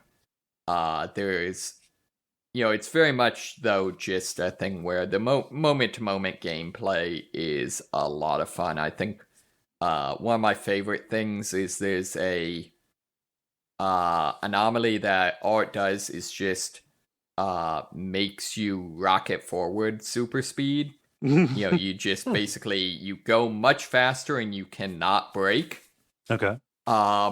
And so I actually used one of those to like exit the zone, just like blast straight into the like pillar of light you use to teleport out of the each mission. And you actually get an achievement for like doing that while completely airborne, which was fun. They're just egging you on at this point. Oh yeah. I mean, they have. I haven't actually done it yet because I've had a run where like I was able to be like, all right, I'm fine if this run just fails. But they have a tendency. There's ramp trucks. I think they're theoretically supposed to be like, I don't know, like car carriers or something like that, some sort of like pickup truck type thing. But basically, there are ramps that these anomalies tend to spawn on, so it's straight up set up to be like, hey, just do a jump. It's like GTA Vice City. Exactly. I will say my two criticisms, I think, are they do a really good job of just having a bunch of weird stuff that happens, just between the zone modifiers, there's sort of a extraction shooter style, like closing in storm effect that happens, all the anomalies, the quirks on your car, stuff like that. They do a really good job of that. They do a much less good job of actually gamifying these various features. Mm-hmm. So like a bunch of the anomalies just straight up like won't activate if you aren't in your car, which to a certain degree, is part of the lore. It appears that then a lot of the anomalies are activated by technology, things like that. Yeah. But that then means like when you're on foot, this thing that, should theoretically be this like, eldritch threat is just something you don't have to worry about. Similarly, at least so far, none of the anomalies are difficult to see, and almost all of them, what it basically boils down to is like, don't bump into them, and if they're shooting electricity, don't get close enough to get electrified. Mm-hmm. And so there's none of like the stalker thing where like you have to painstakingly work your way through a field of anomalies by throwing bolts, or there's no the anomalies are all fairly obvious, or at least it's obvious, just don't touch them. So there's no like from like Roadside Picnic where it's like, oh, we need to observe this and figure out what how exactly is physics broken in order to not get killed. Mm-hmm. So similarly, so here's what I'll say to that. Just thinking maybe from a game design perspective, what they were doing, like that can only be interesting as long as you are seeing new anomalies that you don't know how they work. True. And there's a finite number of ones they're going to be able to put in the game, at least that aren't going to be frustrating and annoying. And so rather than like, hey, we're going to try to make this a guessing and studying thing where 90% of people are just going to look up a guide and the other 10% are going to have it figured out after a couple hours. Mm-hmm. I could see them just saying like, yeah, these are how these work, kind of uniformly, and now you can be on to the next interesting thing. Yeah, I can see that. I think though, the other thing though is like, I haven't found any of the anomalies that like there's any sort of mechanic where you can like harvest them or something like that. And similarly, the vast majority of the anomalies, there's nothing you can do to like neutralize them. So it's kind of more just it doesn't feel like there's sufficient interaction. Yeah, that makes sense. I also feel like something we spoke about last time is kind of the difference between Stalker the movie versus Stalker the game, whereas this is more like the movie in that at least so far there are no monsters. Mm-hmm. And I feel like as much as conceptually I love that, from a gameplay standpoint, I can kind of see how it's a little bit of a problem if there's not any kind of aggressive element that is forcing you to, make bad decisions on the fly, if that makes sense. I mean, there are those the robots that'll pick you up and that's true. And drop there you. Are some. Yeah. Yeah. Like, the addition of monsters necessitates the addition of combat. And this is a game where guns would be weird to me. That is definitely the case. Yeah, like I don't know what the right solution would be. I'll say the other thing is like when you're on foot, it feels a little bit too safe. Mm-hmm. Yeah, that makes sense. Yeah. So like, and I'm not trying to say this as like, this ruins the game. Like I've put like 25 hours into the game. Wow. So like, I really enjoy it.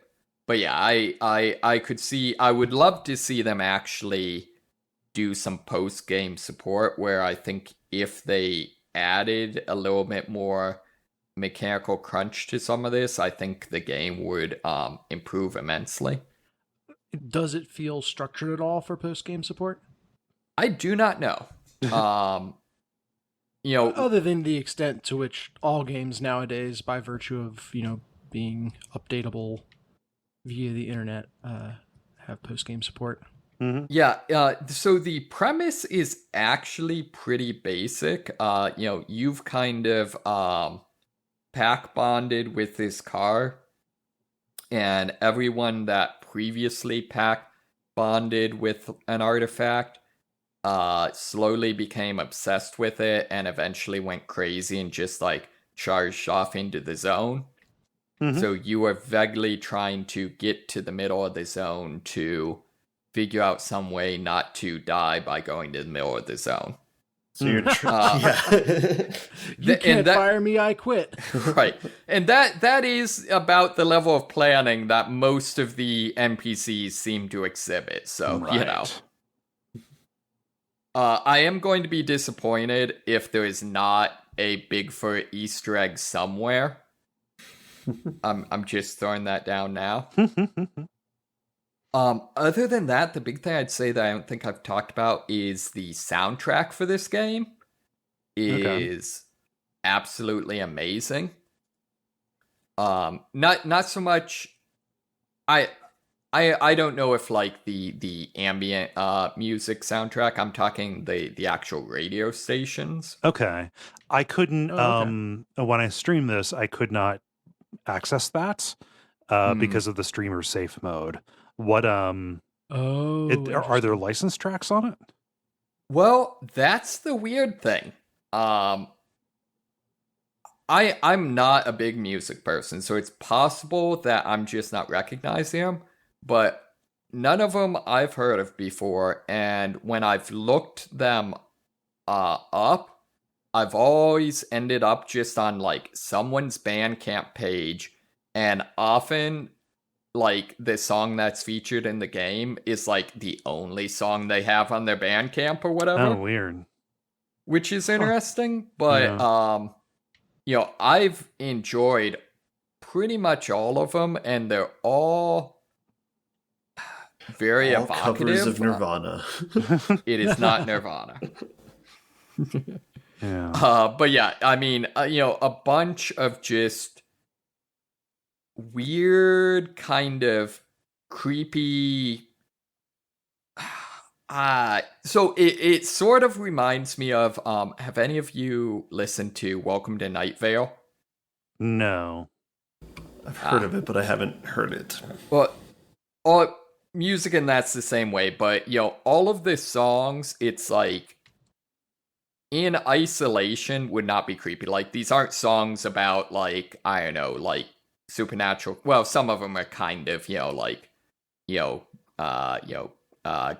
ghost runners and those sorts of themes.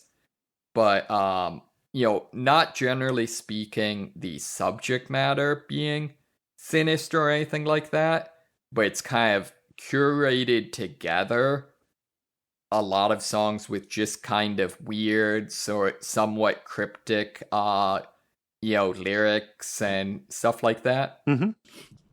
I know it's very much a I think you kind of have to listen to it. I think you get the vibe very quickly, but I'm bad at explaining it. Yeah, I don't. I looked at the playlist on Spotify. I don't recognize any of these bands, but I get the vibe we're talking about. Yeah, and I am guessing I need to look if this development team is based in Seattle, because like at least some of the bands appear to be based in Seattle, so I wouldn't be surprised if this is just all bands they just know. That's possible. Yeah, which like awesome. Kudos to them. Yeah. Do you want to hear something weird? Sure. The composer for this, Wilbert Roget, died 20 years ago on this very night. No, also the composer for Helldivers 2. Oh, interesting. Yeah. That's funny. Yeah, quite a year. Oh my lord. But yeah. So I would definitely advocate checking that out. One unfortunate thing is the soundtrack they sell is actually that instrumental soundtrack, which the only one I actually remember is the know that I've heard is the title track that plays before you've entered the game, and that's actually really cool. But like that's not the soundtrack I want from this game. Right. Yeah. I'm positive that there will be playlists on any given service. Yeah, I'm sure. And it would be pretty cool if, some of these bands kind of, were able to maybe get some momentum from this. Mm-hmm. Nice. Yeah, I do have a question. Do they eventually give you a flashlight? Yes. Okay, good. How long does it take to get a flashlight? So because it's unacceptable. Yeah. It's funny because you can access pretty quickly a reusable flare, which is basically where you've kind of crafted a flashlight type thing and stuck flares in it so that when you flip the switch, it lights and extinguishes the flares. But by that point, I'd actually gotten used to just, one, I turned on the brighter nights mode. So I guess I should say that that's another really cool thing is this game has very extensive bespoke accessibility and difficulty controls. So and when I say bespoke, but what I mean is, ones that are very specific to the gameplay. So things like you can choose whether when you get in your car, whether you're not protected from anomalies. The default is protected as long as the doors are closed, or protected regardless. Similarly, you can choose whether or not the game pauses when you open up menus. And I think my favorite one is there's actually a setting, and this is what I use, where it pauses only when I'm reading lore, but not if I'm trying to get things in my inventory. Oh, that's really good. That's thoughtful. I like that. Yeah, so with that, one of the settings is brighter nights. I highly recommend that. Yeah. And after that, I pretty much only really need the lights when I'm going into a building, so I can pretty much just light one and then sprint through the building. Missed opportunity to not call it night brighter mode. Also, one of the more exciting and more memorable runs I've had is there's one area where it's just permanite, and I think actually is just with brighter nights mode, I think it's approximately as dark as it is in normal nights, so presumably without that it's just pitch black. Oh wow. And in that, when I got to that mode, both of my headlights had broken. Oh no. So I had to jury rig. I ended up with one functioning of the worst quality headlight. So, I could see a couple feet in front of me. But, hobbling along to, just get out of this area was very memorable, very evocative. Also, it's increasingly appearing that my car has a personality. Yes, yeah. There's a little screen where it shows hearts and stuff when I come back to it. So, it's a very loving car. That or just the madness is already starting to take me. One or the other. Yeah, it's probably that. It is. The companion cube is in no way able to reciprocate your feelings. Right. It is trying to ingratiate itself to you. Yeah. Do you think it'll follow the companion cube and you put it in a crusher by the end of it, or? Did you ever get the actual? I'm sorry, I'm blanking. The actual friendly dumpster anomaly? No. All right, so I guess this is a spoiler, maybe, but I'm out in the zone and I hear just this horrible crashing sound, and I look over, and the friendly dumpster just comes barreling out of the woods and just like lands next to me. It's just as the friendly dumpster. Like, I got some materials, some stuff to repair my car. It just wanted to help out. Yeah, exactly. Got a little bit of cabin fever. Want to stretch its legs. Yeah. And so that's my thing. Like, it feels like the scan, when you scan it, it's the exact, it's just you've already scanned it probably from back when you're in the shop. So like, this is not listed quote unquote as an official anomaly.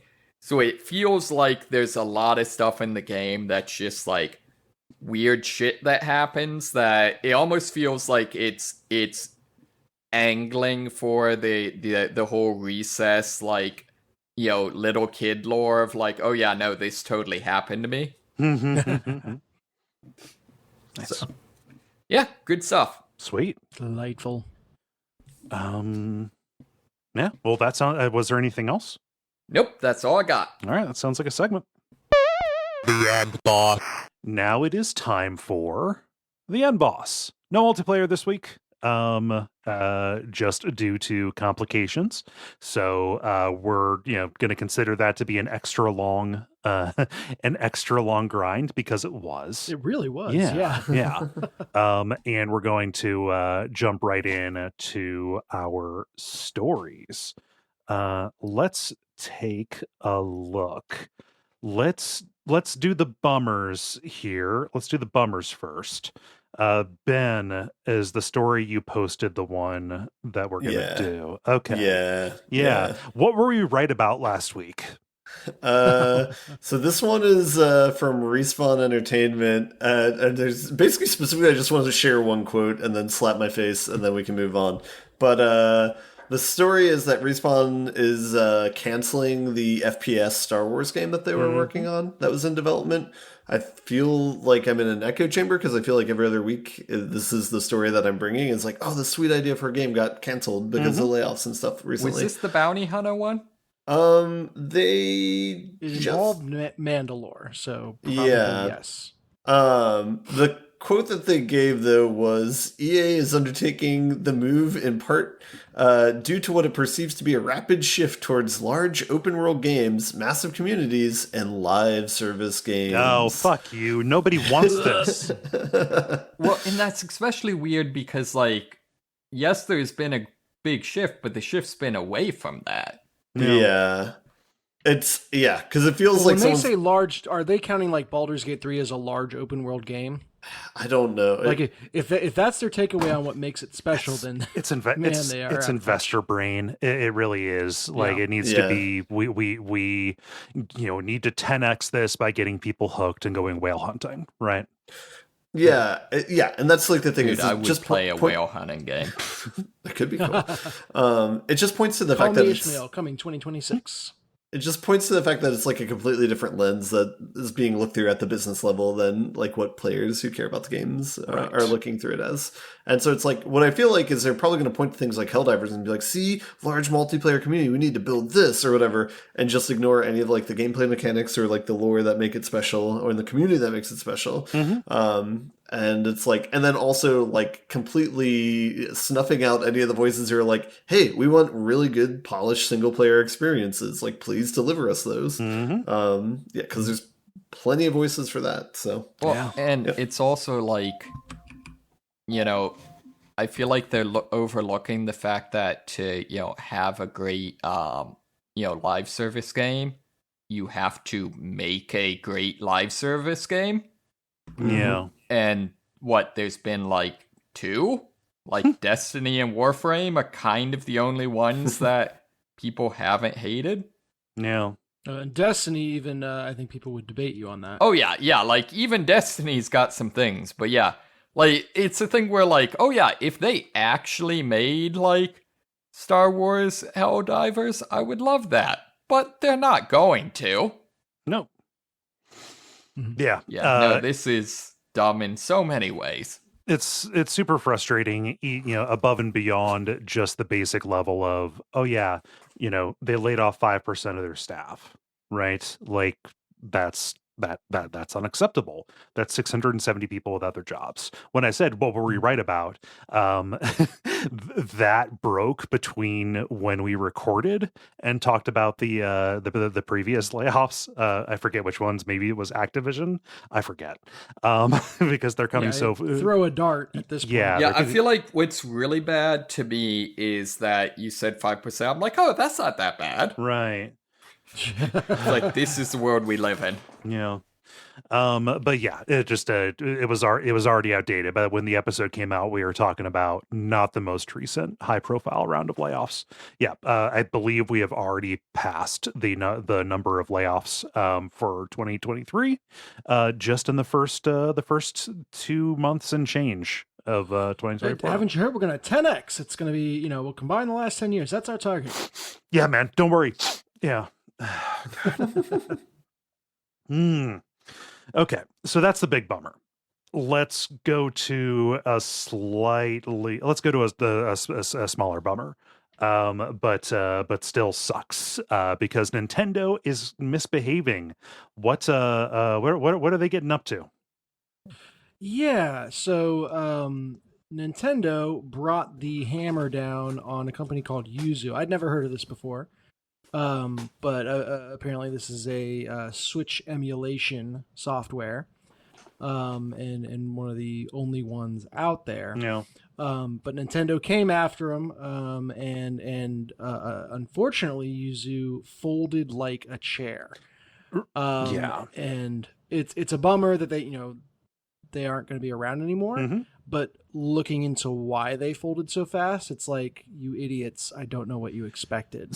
When Nintendo came after them, they get discovery of all their socials and stuff like that, where they were very clearly doing things they shouldn't, having a stash of pirated games, etc. And it's like, Yuzu could have probably continued and been a place you could pirate games and stuff like that, but not have that be front and center.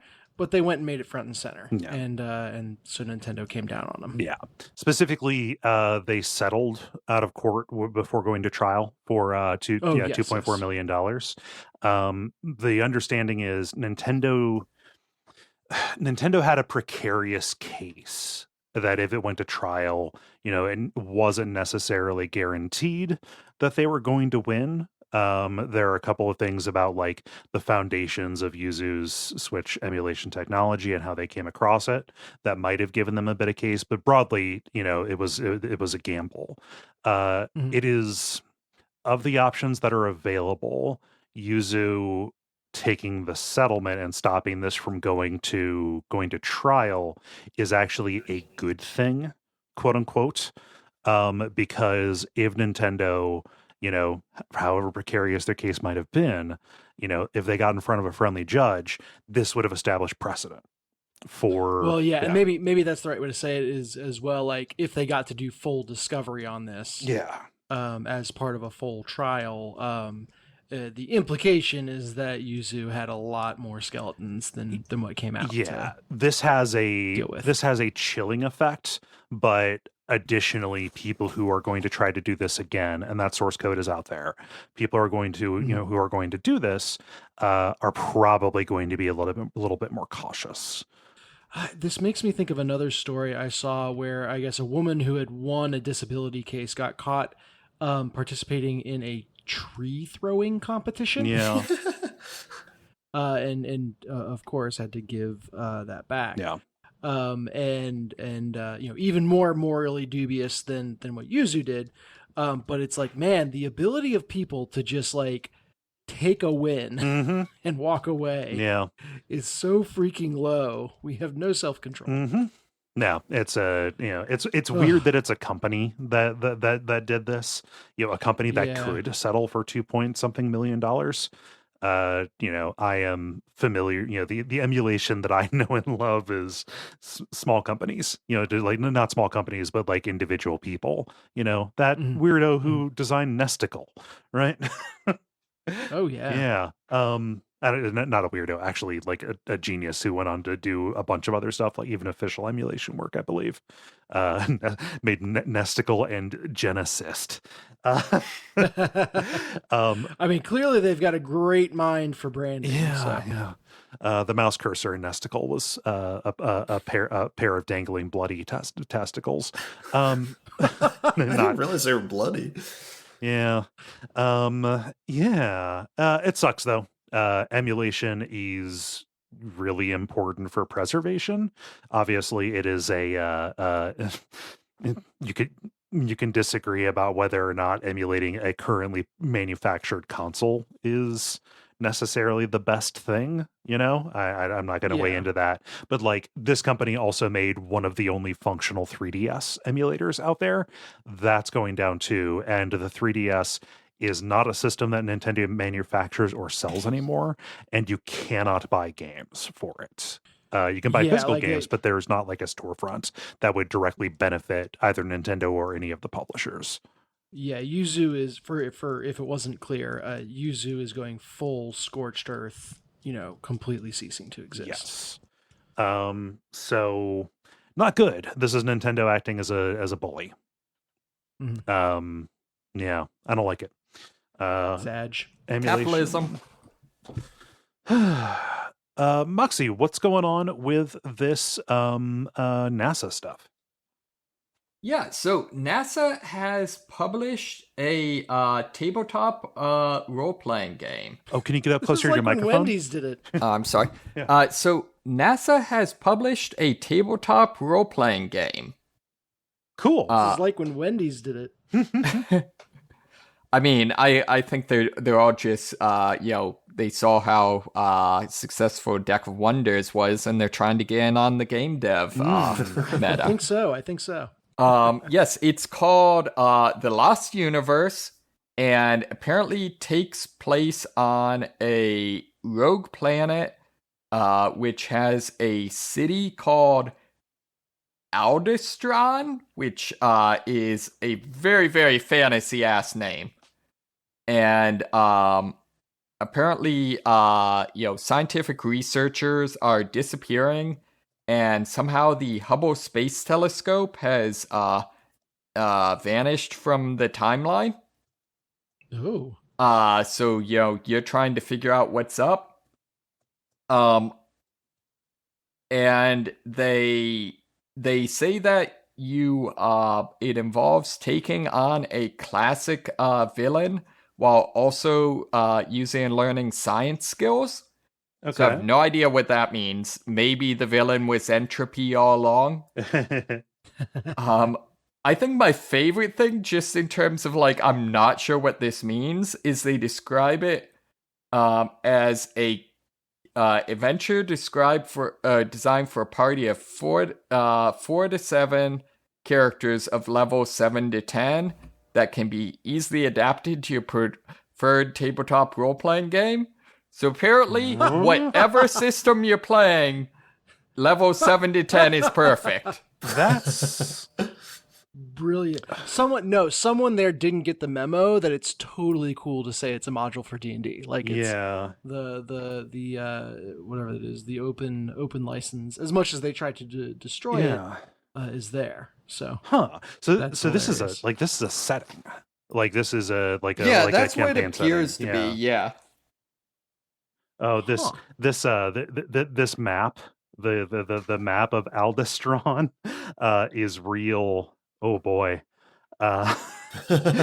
it's real plucky. Let's call it real plucky. Huh? Oh, there are worse things they could do for recruitment. Oh yeah. Well, fun. The Lost Universe. Which, I mean, where does a universe get lost to? Oh man, it's always in the last place you look for it. Meta universe. My story. This is more of a lighthearted, kind of bumbling story. Square wasn't online just dating. No. Square wasn't just in the news because of Final Fantasy VII Rebirth this past week. They Y2K'd themselves just a little bit. Just a tiny little Y2K as a treat. So it's a Y1K. It's a Y29K. So this it affected the game Theatrhythm Final Bar Line, the Final Fantasy VII or the Final Fantasy Rhythm game I talked about a while back. It's a good game.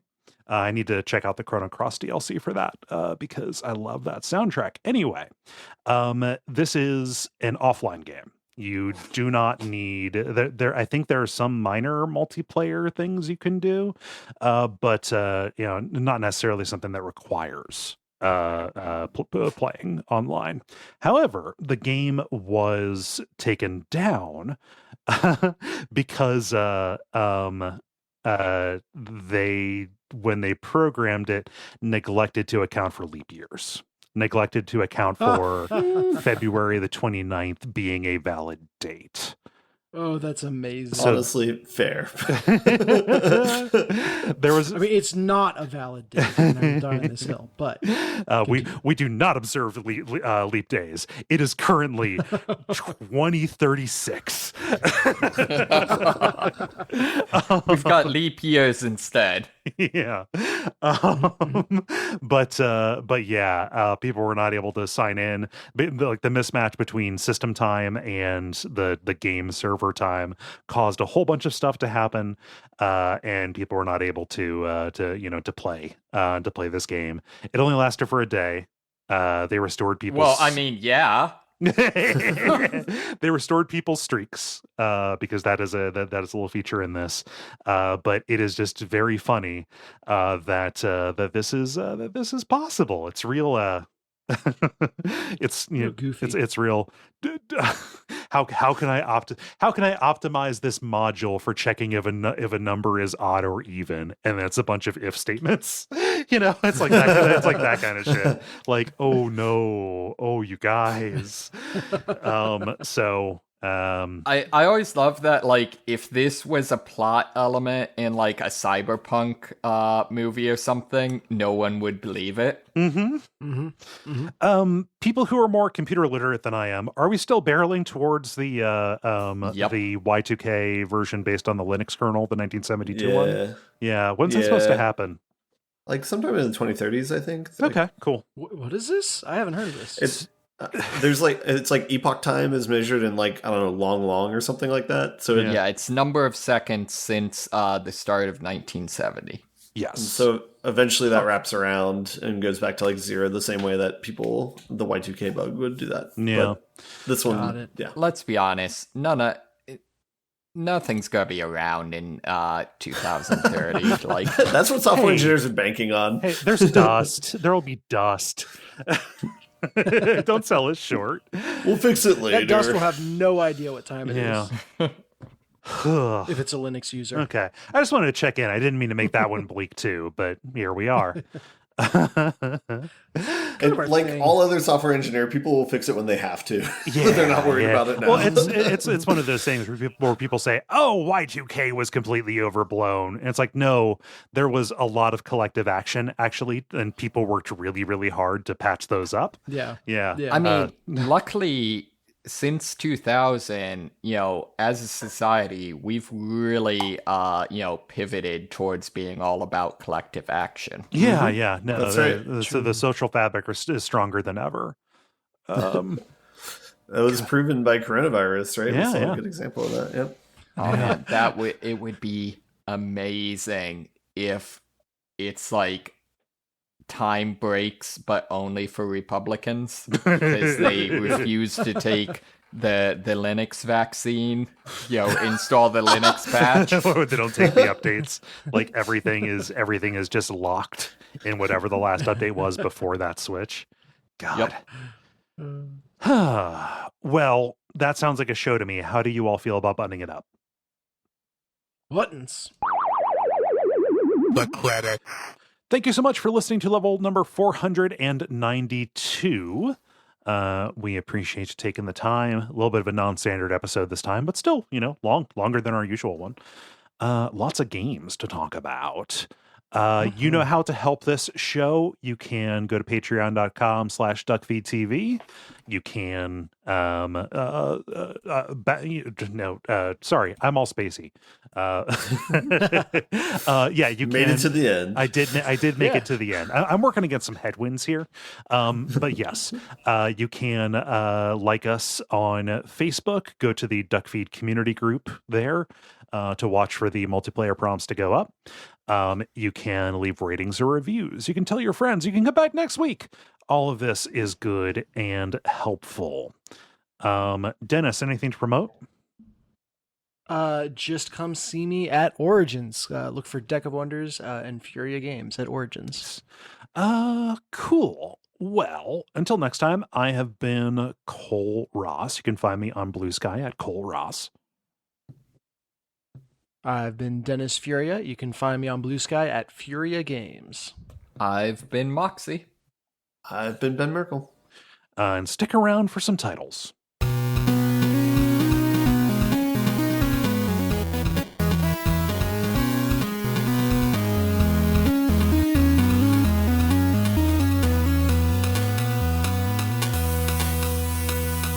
Okay. I have one. I have Xeno's Fantasy. Okay. I have one, but let me pull it up. I have Compelling You by Meat Walls. Okay. I have one. I have Acid-Based Anomalies. Nice. Okay. And Dennis? I have two. I have Final Fantasy Asymptote. As well as Nightbrighter. To me, it comes down between Nightbrighter. How is Brighter spelled? Whoa, how is Nightbrighter spelled? I didn't anticipate it with a D. I'm shooting like Nightbrighter, Briter, like a light bright. That I wrote Brighther, yeah, but I am completely flexible. Nightbrighter with just a T. I think that it reads as Britter to me. So I Brider does read phonetically what we're going for. I'm going to take Nightbrighter. Just saying. I'm going to take the GHT. Let's do it, Nightbrighter. To me, nice. It seems to be between Nightbrighter and Xeno's Fantasy. Final Fantasy Asymptote is good. I just don't know that I want the full title. If Final Fantasy in there, Sure. Xeno's Fantasy gets the same idea across. Does anybody have? Is anybody leaning one way or the other? Nope. Somebody help me, please. Make it easy to make a decision. Yeah. Let's say Nightbrighter. Let's say Nightbrighter. All right, done. Okay. All right. It is decided.